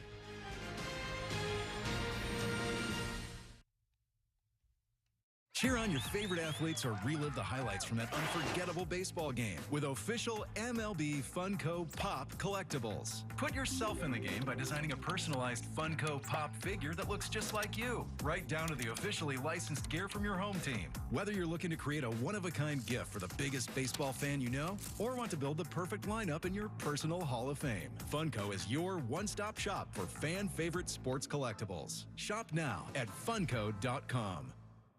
Whether you're building a single roof or a successful roofing business, roofing contractors like you need the right tools for the job, and software is no exception. Service Titan is on a mission to be the most powerful software platform for the trades, with purpose-built technology proven to maximize revenue, streamline operations, and deliver 5-star customer experiences. We are taking roofing companies like yours to the next level and beyond. Service Titan, we are built for this. See what we can do for roofers at servicetitan.com. Every 40 seconds, a child is reported missing. That's 2,000 children every single day. It's a heart-wrenching reality that we can no longer ignore. Find the Children is a non-profit organization dedicated to helping find missing kids. You can be a part of their mission by donating your unwanted vehicle, running or not. Call 1-800-294-0222. We guarantee that you will receive the maximum tax deduction. We provide fast, free pickup with 24-hour response. Call 1-800-294-0222. 0222. Find the Children provides crucial resources to help find missing children and educational materials to teach kids how to recognize and avoid predators. Our recovery programs have a proven track record of reuniting kids with their families. It's time to act. Donate your unwanted or unused car. Help us build a world where every child is safe. Pick up the phone and call 1-800-294-0222. Together, we can bring these kids home safely. This advertisement was paid for in partnership with Cars R Us and Find the Children. Why'd I go to the doctor? My heart would race just taking my son to practice. It didn't feel right. So I got checked out. Turns out I have atrial fibrillation, which increases the risk of stroke about 5 times. Symptoms like irregular heartbeat, heart racing, chest pain, shortness of breath, fatigue, or lightheadedness can come and go. But if it's AFib, the risk of stroke remains. If you have symptoms, contact a doctor. I'm so glad I did. Visit NoTimeToWait.com. Sponsored by Bristol-Myers Squibb and Pfizer. Lanny went to college and racked up huge debt. A little bit over $100,000. For a degree he couldn't use? Now what? I had a friend that went to my computer career. They even helped him get hired immediately after graduation. One of the things I love about IT is that you can work from anywhere you want. You could become an IT pro in just months, including cybersecurity and the basics of AI with zero experience at mycomputercareer.edu. It worked for me, and I know it can work for you. This is one student's experience. Individual results vary. Lowe's knows big savings make a big difference, especially when you're shopping for appliances. Hurry in to get up to 30% off select major appliances. Plus, My Lowe's Rewards members get free delivery, free haul away, free installation and parts on purchases of $2,500 or more. Lowe's, we help, you save. Valid through 7/30. Selection varies by location. While supplies last. Price, delivery time, and vehicle availability may vary based on order size and location. Exclusions apply. See Lowes.com/delivery for more details. Oh my God, is this your house? This is the humble abode. Oh my God, it's so humble. FX presents Adults. You don't know your social security number? No, I do. It's just my mom, knows the whole thing. A new comedy about 20-somethings achieving zero anythings. What is the worst that happens? I go broke. I can't pay my loans. I start an OnlyFans, but only you guys subscribe. I can't do OnlyFans. Yeah, you wouldn't make it on there, so sorry. FX's Adults. Wednesdays on FX. All episodes streaming on Hulu. This is Sunday Night Baseball on ESPN Radio and the ESPN app.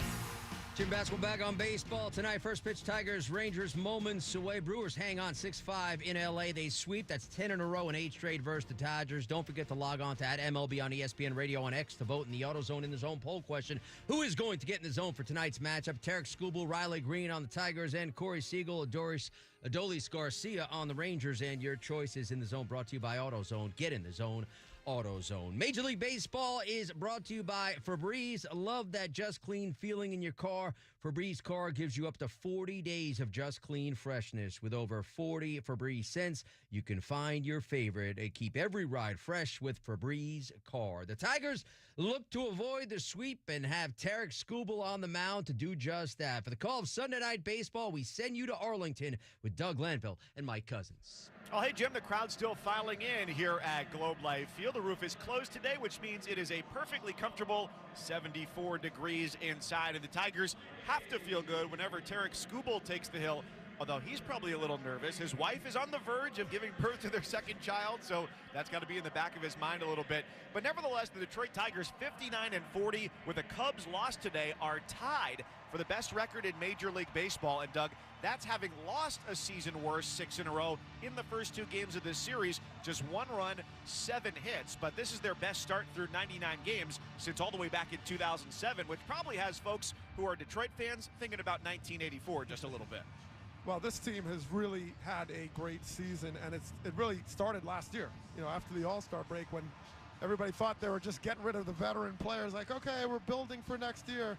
And then they just got hot with a lot of young players, and they've just been able to take the next step on that. Their offense has matured. They have phenomenal pitching. And Tarek Skubal's on the mound as an ace, but also someone who's efficient. So he gives them that shot to just get the ball, go deep in the game, and end this losing streak.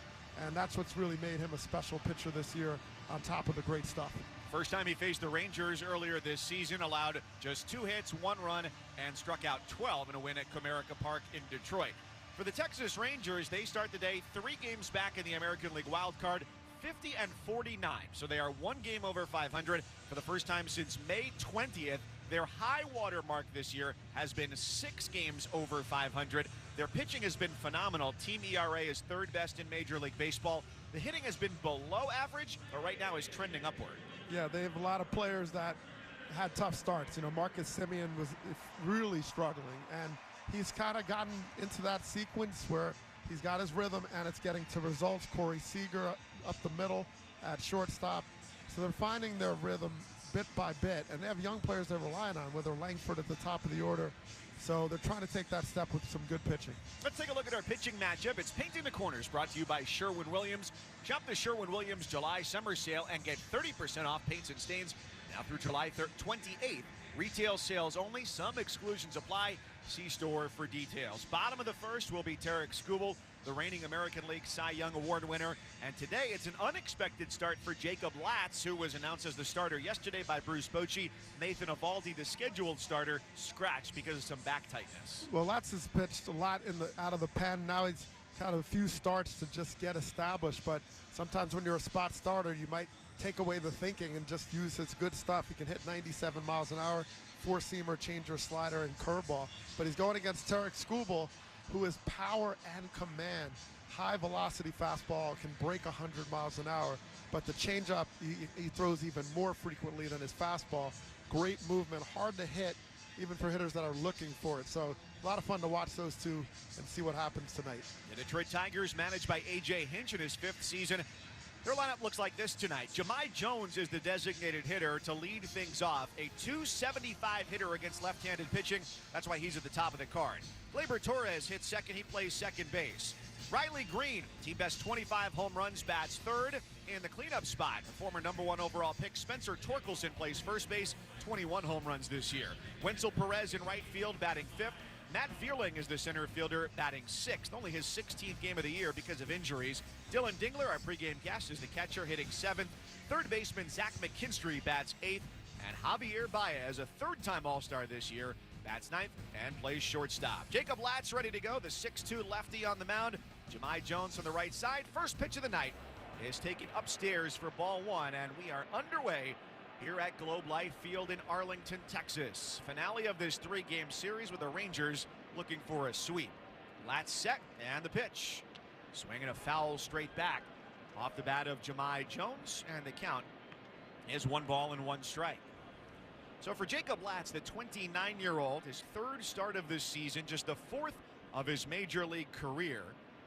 And replacing Nathan Eovaldi, a 1.58 ERA for Eovaldi this season, but not a qualifier for league leaders. The 1-1 pitch is swung on, popped up, and it's behind home plate. Jonah Heim sheds the mask in on the dirt of the warning track, makes the catch, and Jahmai Jones is retired 1 away. Powder blue jerseys today for the Rangers. Some throwback look today for the home team. Cody Freeman gets the start at third base, the first start of his major league career, just his 3rd day on the Rangers roster. Corey Seager at shortstop. Gold Glover Marcus Semien, who joined us pregame as well, as at second. Justin Foscue starting at first base. The batter now Gleyber Torres stepping in from the right side. The rest of the defense for Texas, Ezekiel Duran in left, Wyatt Langford in center, Adolis Garcia, another Gold Glover in right field, and Jonah Heim, a Gold Glover behind the plate. Torres ready, the pitch. And he takes low. 1 ball, no strikes from Jacob Latz. Well, Latz against right-handed batters typically throws a lot more four-seamers and changeup. That's generally the combination. Of mixing a slider, a curveball, but mostly the 2-pitch pitcher. There's Torres, the first-year Tiger. The pitch. Swinging a flare out toward left center field. Duran charging in, but it falls in front of him, and he plays it on 1 bounce. It's a base hit for Gleyber Torres. He was 0 for 6 in this series, so he gets his first base hit of the second half. And for the Tigers, that's a good start. Just their 8th hit now in 3 games in the series. This was a changeup that Latz got a little higher than he wanted, but Torres has done such a good job of making contact. He's improved his walk rate. He's cut down on the strikeouts and able to make contact on tough pitches like that. In the 3 spot, Riley Green, the left fielder, left on left. First pitch is a fastball high at 95 miles an hour from Latz. 1-0 to Green. 25 home runs He was the lone run yesterday and the lone run in this series with a 9th inning home run for Detroit. The pitch, swing and a miss. Late that time on a slider elevated in the zone. Quickly, no balls and one ball and 1 strike. Most strikeouts in the majors as well for Riley Green.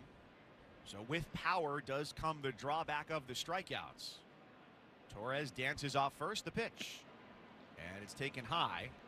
And the count 2-1 to Green. Well, Green's done a good job. When he gets ahead in the count, if he works the count to his favor, he's really doing a lot of damage with that. That's where his slug and power has come. So a lot of it is related to his discipline at the plate and finding the right pitch. He is deep in the left-hand box, 2-1. Swing and a miss, and the count 2-2. Another fastball elevated from Latz, who gets the throw back from Jonah Heim as he wipes off some sweat with his left throwing hand on the back of his sky blue pants. 6'2", 185 pounds on the bump for Jacob Latz, the 29-year-old. Here's the 2-2 pitch, swinging a liner foul into the seats third base side, and the count remains even on Riley Green. Well, and against left-handers, Riley Green is giving up quite a bit of power. The numbers show this significant drop-off. Almost 300 points of slug goes in favor of right-handed pitchers. So he's trying to find his way against lefties and certainly has the power to still hit the home runs. Already a 2-time All-Star. Here's the pitch, and he swings, and it seems like he just got a piece of that as it bounces behind the dirt circle at home plate.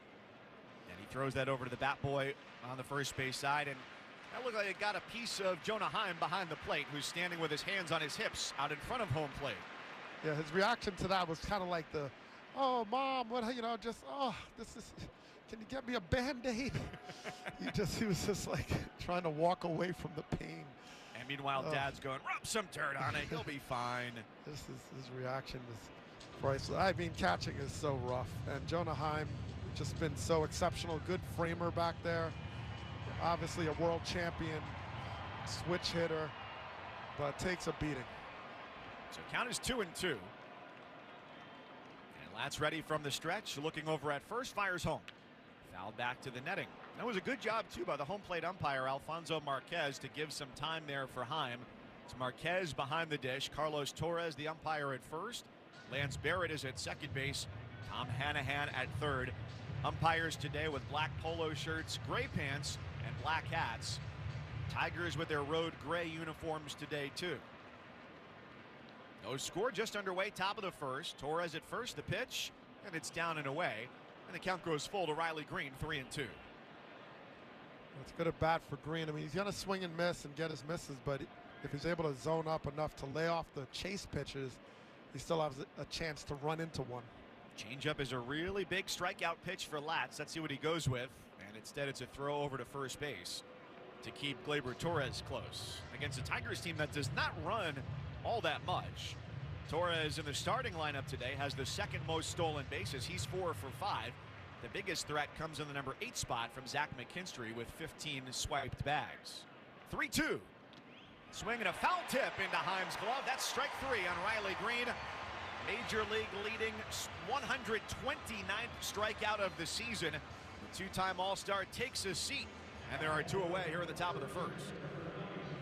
Well, Latz does a good job of getting the slider, but located it enough down and away where it became a tough pitch for Green, and he did tip it. He looks back, couldn't believe he missed it, but he did. It brings up the first baseman Spencer Torkelson, who lets the first pitch go low in the dirt, bounces in front of the catcher Heim for ball 1.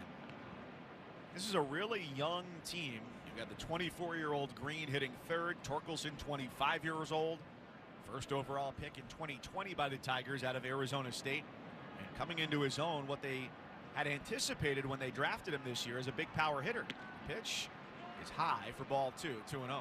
He started off that way as well. His first year in the league, he made some noise, but just had some struggles, got sent down to AAA, had to regroup, and now he's trying to make this his home. 21 homers, and he fouls back the 2-0 pitch for a strike, 2-1. You look back to last year, almost half of his plate appearances came at AAA because he was up and down, hit .219 with just 10 home runs, and now has more than doubled that home run number with 21 of them. And more impressively, too, 12 of those home runs have come in 2-strike counts. Torres still at first, 2 down. The pitch taken just off the plate. An elevated fastball, 3-1. The count to the right-hand hitting Torkelson.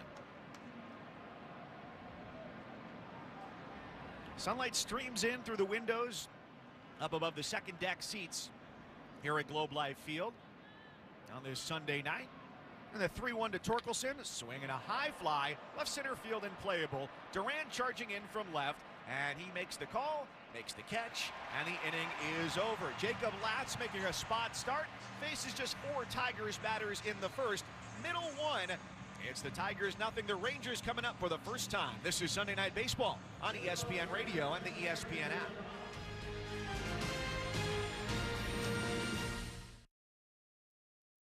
Hey, Green Gobbler here. So you've got a clogged drain in your bathroom. Water in the sink's overstaying its welcome.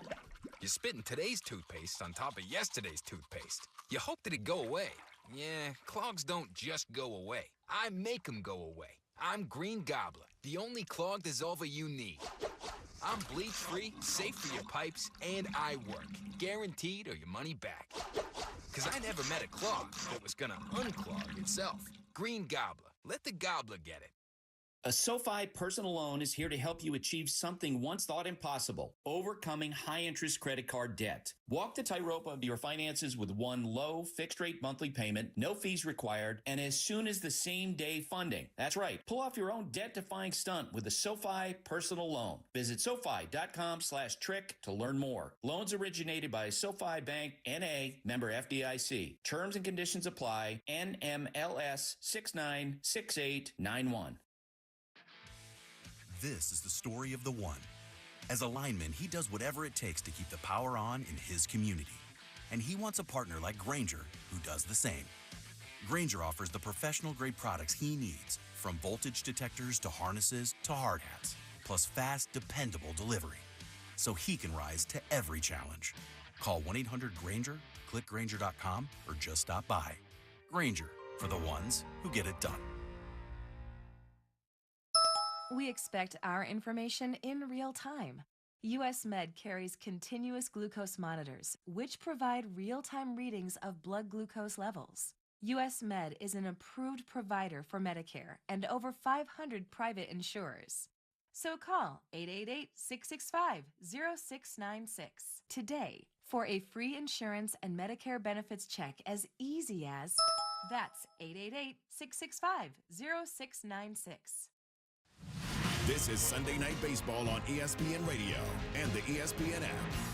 The bottom of the first here from Globe Life Field in Arlington, Texas. Tigers nothing. Rangers coming to the plate for the first time. Tarek Skubal, the Cy Young Award winner from a year ago, on the mound, and his first pitch of the night swung on by Wyatt Langford and skied to shallow center field for Matt Vierling, who settles underneath it, and an efficient start for the lefty Skubal. One pitch, one out to retire the Rangers center fielder. With Doug Landville, Mike Cousins, glad to have you along as we settle in for a treat on the mound tonight with Tarek Skubal. Well, Skubal is such a power pitcher, but he uses the changeup more than anything, but he almost attacks with that changeup. It dives down away out of the zone, and it'll come with that hard fastball. Left on left, the pitch to Corey Seager, a swing and a foul back at the 94-mile-an-hour sinker up in the zone. And Bruce Bochy, the third-year manager of the Rangers, has emptied out his lineup of lefties, save for Seager, not a guy you want to take out of the lineup. There's the 0-1 pitch, and a swing and a miss, and a disappearing changeup, and it's quickly no balls, 2 strikes. The thing about Skubal is so tough. He throws a lot of first pitch strikes. He's in the zone, but then if you get aggressive and chase early, then you're out quickly. Here's the pitch, just up and away. Fastball at 98 miles an hour, and the count is 1-2. So you have to pick your poison. Am I going to be aggressive and risk quick outs, or am I going to take pitches and find myself 0-2? 6 for 9 career for Seager against Skubal. Pitch down and away, 2 balls and 2 strikes. So you've got Seager, who's done well in his career against Skubal. Marcus Semien on deck is 3 for 10, and the rest, well, not quite as good against Skubal. They kick in the 2-2. And it's lined down the left field line. That is a fair ball, and it bounces past Riley Green all the way to the corner, 329 feet away. Corey Seager trots into second base, and opposite field double against Tarek Skubal. Now 7 for 10 in his career against Skubal. Maybe the best numbers of anybody in the sport against the lefty Cy Young Award winner, and the Rangers have a runner in scoring position with 1 out. Well, especially as a left-handed batter. I mean, Skubal is so nasty. So it's one of those things, you know, whatever you want to call it, a small sample, but 7 for 10, that is something else. Third spot in the order is the second baseman Marcus Semien. And the first pitch is a sinker over the heart of the plate for a called strike 1. That's just the second extra base hit allowed to a left-handed hitter for Skubal this season. He takes a look back at second, brings it home, and it's in the dirt. Changeup for ball ball 1, 1-1. That's why Seager gets bonus points. You know, if you're a lefty, I mean, you just got to. A 1.5 multiplier. Yeah, let's give him a home run. He takes his short lead off of second. They play Semien to pull, right-handed batter, and the pitch is foul tipped back. Count 1-2. So for Skubal in the first half, he allowed 30 runs over 19 starts, and 7 of those runs were in just 2 starts against Seattle, because you remember the Mariners really roughed up the Tigers in that 3-game series going into the break, scoring 35 runs in 3 games. Count 1-2, the pitch. And a good eye there from Semien to take a fastball high, 2-2. Simeon's turned his season around. I mean, he started off molasses slow and had his routine, trying to find ways to break out, and he's found his spot now. 2-2 the count. Here it comes. And he takes a cold strike 3. Sinker clips the bottom of the zone, down and in, knee high and right on the edge of the strike zone. For a called strike 3, the first strikeout for Skubal, and there are 2 away here in the bottom of the first. This was such a great pitch. I mean, you talk about bottom of the zone, but also in that inside corner. So a lot of hitters, you see it and you think, okay, it's going to dive out of the zone and sink, and it stayed true enough that it caught enough of the plate to freeze you. Seager stays at second for Adolis Garcia. First pitch he sees is a changeup at the knees for strike 1. And therein lies part of what makes Skubal so good, is not only does he throw the ball hard, but he throws it exactly where he wants it to go and nails the spot. Garcia steps out and calls time, the right fielder, who's got a hit in 13 of his last 15 games to raise his average from 222 to 232 starting the day. After a monster 2023, a second below par season by his standards, the pitch, swing, and a dribbler up the first baseline foul that shears his bat in 2. He's left with, I'd say, 80% of the lumber, and the other 20% went up the third base line, scooped up by third base coach Tony Beasley. Yeah, I mean, that's that Ronald Acuna Jr. had that on Marcus Stroman, where kind of half the bat was in his hand, and he started doing sword fighting. So. Picture it like this. If you were splitting logs, but you were splitting a bat, if you stood Garcia's bat upright and took an axe right to the top of it, you would have sheared it off, just like Tarik Skubal did on that pitch. You don't have to see a bat break on the barrel like that. Yeah, just strange vertical in half, but you never know, it's Skubal stuff. No score, bottom 1, 2 out for the Rangers. Seager at second. Garcia waits on an 0-2. And the pitch is fouled off the hands. Bat stays in one piece. And he'll do it again, nothing in 2. I'm just waiting for a pitcher to throw the ball and your whole bat turns into sawdust. I think that would just be, you'd have to retire after that. That's probably how a lot of hitters feel after they leave a plate appearance against Tarik Skubal, who works quickly from the third base side of the rubber. And another 0-2 pitch to Garcia is up and away, 1-2. So Tarik Skubal, 16 walks this year, the fewest of any starter in baseball. That's 1 every 7.5 innings. So basically 1 walk per start. 153 strikeouts, third most in the majors, behind Garrett Crochet in Boston and Zach Wheeler in Philadelphia. The 1-2 pitch. Swing and a miss, strike 3. Fastball way up and away, was out of the zone. Garcia waves and misses, and the inning is over. A double for Seager. Skubal counters with back-to-back strikeouts, and at the end of 1, it's the Tigers nothing and the Rangers nothing. This is Sunday Night Baseball on ESPN Radio and the ESPN app.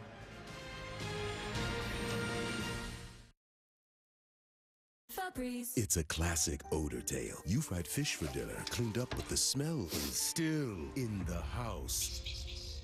And the neighbors are coming over for game night. They're on their way.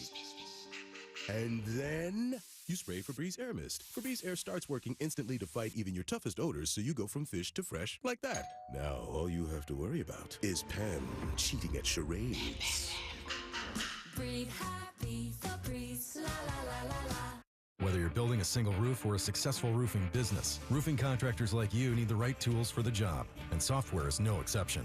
Service Titan is on a mission to be the most powerful software platform for the trades, with purpose-built technology proven to maximize revenue, streamline operations, and deliver 5-star customer experiences. We are taking roofing companies like yours to the next level and beyond. Service Titan, we are built for this. See what we can do for roofers at servicetitan.com. This is an ad by BetterHelp. Workplace stress is now a leading cause of declining mental health, with 61% of the global workforce feeling it more than ever. You can't escape work, but you can take small steps to take care of yourself. A walk, some sun, a favorite song. Therapy is one of those steps. Ongoing support to build resilience for whatever your day throws at you. Balance is tough. Getting help shouldn't be. Visit BetterHelp.com/score today to get 10% off your first month. Get in the zone, AutoZone. Welcome to AutoZone. What are you working on today? Hey, that's the spirit. Right now, we're celebrating free with a free STP oil filter when you buy 5 quarts of oil and free Duralast brake pads when you buy 2 rotors. Like always, free battery testing, charging, and recycling at every store. Celebrate free at AutoZone, now through July 28th. Get in the zone, AutoZone. Restrictions apply. This is Sunday Night Baseball on ESPN Radio and the ESPN app. Texas Rangers, the Detroit Tigers scoreless as we go to the second at Globe Life Field in Arlington, Texas. Wenzel Perez, the switch hitter, batting right, leads off against Jacob Latz and takes a slider low for ball 1. With Doug Glanville, the former Major League outfielder, Mike Cousins. Glad you're with us tonight. A very comfortable evening here in the DFW Metroplex. Perez ready, and the pitch. He takes a called strike. The count is even 1-1 from Latz, getting the start today in place of Nathan Eovaldi, whose back locked up on him yesterday. So they're still waiting to see if that'll be something that resolves itself or requires a trip to the IL. The 1-1 is swung on, line into left field, and that's a base hit down onto the artificial turf. The second hit in the first 5 batters of the night for the Detroit Tigers. Perez is aboard to start the Detroit second. Perez has hit left-handers fairly well, and that is a big part of him being in the lineup, showing some power. They missed him early in the season, so he got back, was hot, ran into some struggles, but gives him some good options, especially against lefties. Yeah, he didn't come into the active roster until May 27th with some spine inflammation. And now Matt Vierling, who's also in the early part of his season. Right-handed batting center fielder goes after the first pitch and punches it on an arcing path foul to the seat's first base side for strike 1. And so far, Latz has nice command of the changeup, so he's able to go with a high fastball, elevated, sometimes out of the zone, and then complement that with sort of the southern part of the pitch by going down with that changeup. The 0-1 to Vierling, and he hits it in the air right field. Garcia giving chase toward the line, and as he goes to the chalk, he makes the catch in fair territory, throws it back into first base to Foscue, looking to double up Perez, but not in time. And so Vierling is retired. It'll be Dylan Dingler, the catcher, coming up with 1 away. No score here at top 2. Doug, you mentioned the contrast between the fastball up, the changeup down. Why does that matchup between those two pitches work so well? Well, especially when you have command with it, the hitter starts to say, okay, I'm going to look up for that fastball, and you start to raise your eye level. And then if you're not disciplined, that low one will cause you to chase. First pitch to Dingler is inside for ball 1. So, or vice versa. You start looking down, like, okay, then throw that changeup. And then all of a sudden, if he's inching his way up and down, he's causing you to expand your zone. And you just visually can't cover all that. Here's the pitch. Dingler lets it go. A slider for a strike, and the count 1-1. Now, Dingler took over the reins as the everyday catcher back in April when Jake Rogers went on the injured list. 26-year-old from Massillon, Ohio, who just got married in December. Met his wife at Ohio State. He was a baseball player. She was a soccer player. The pitch up and in, and the count is 2-1. And they've chosen to stay home in Northeast Ohio, buying a house just west of Cleveland.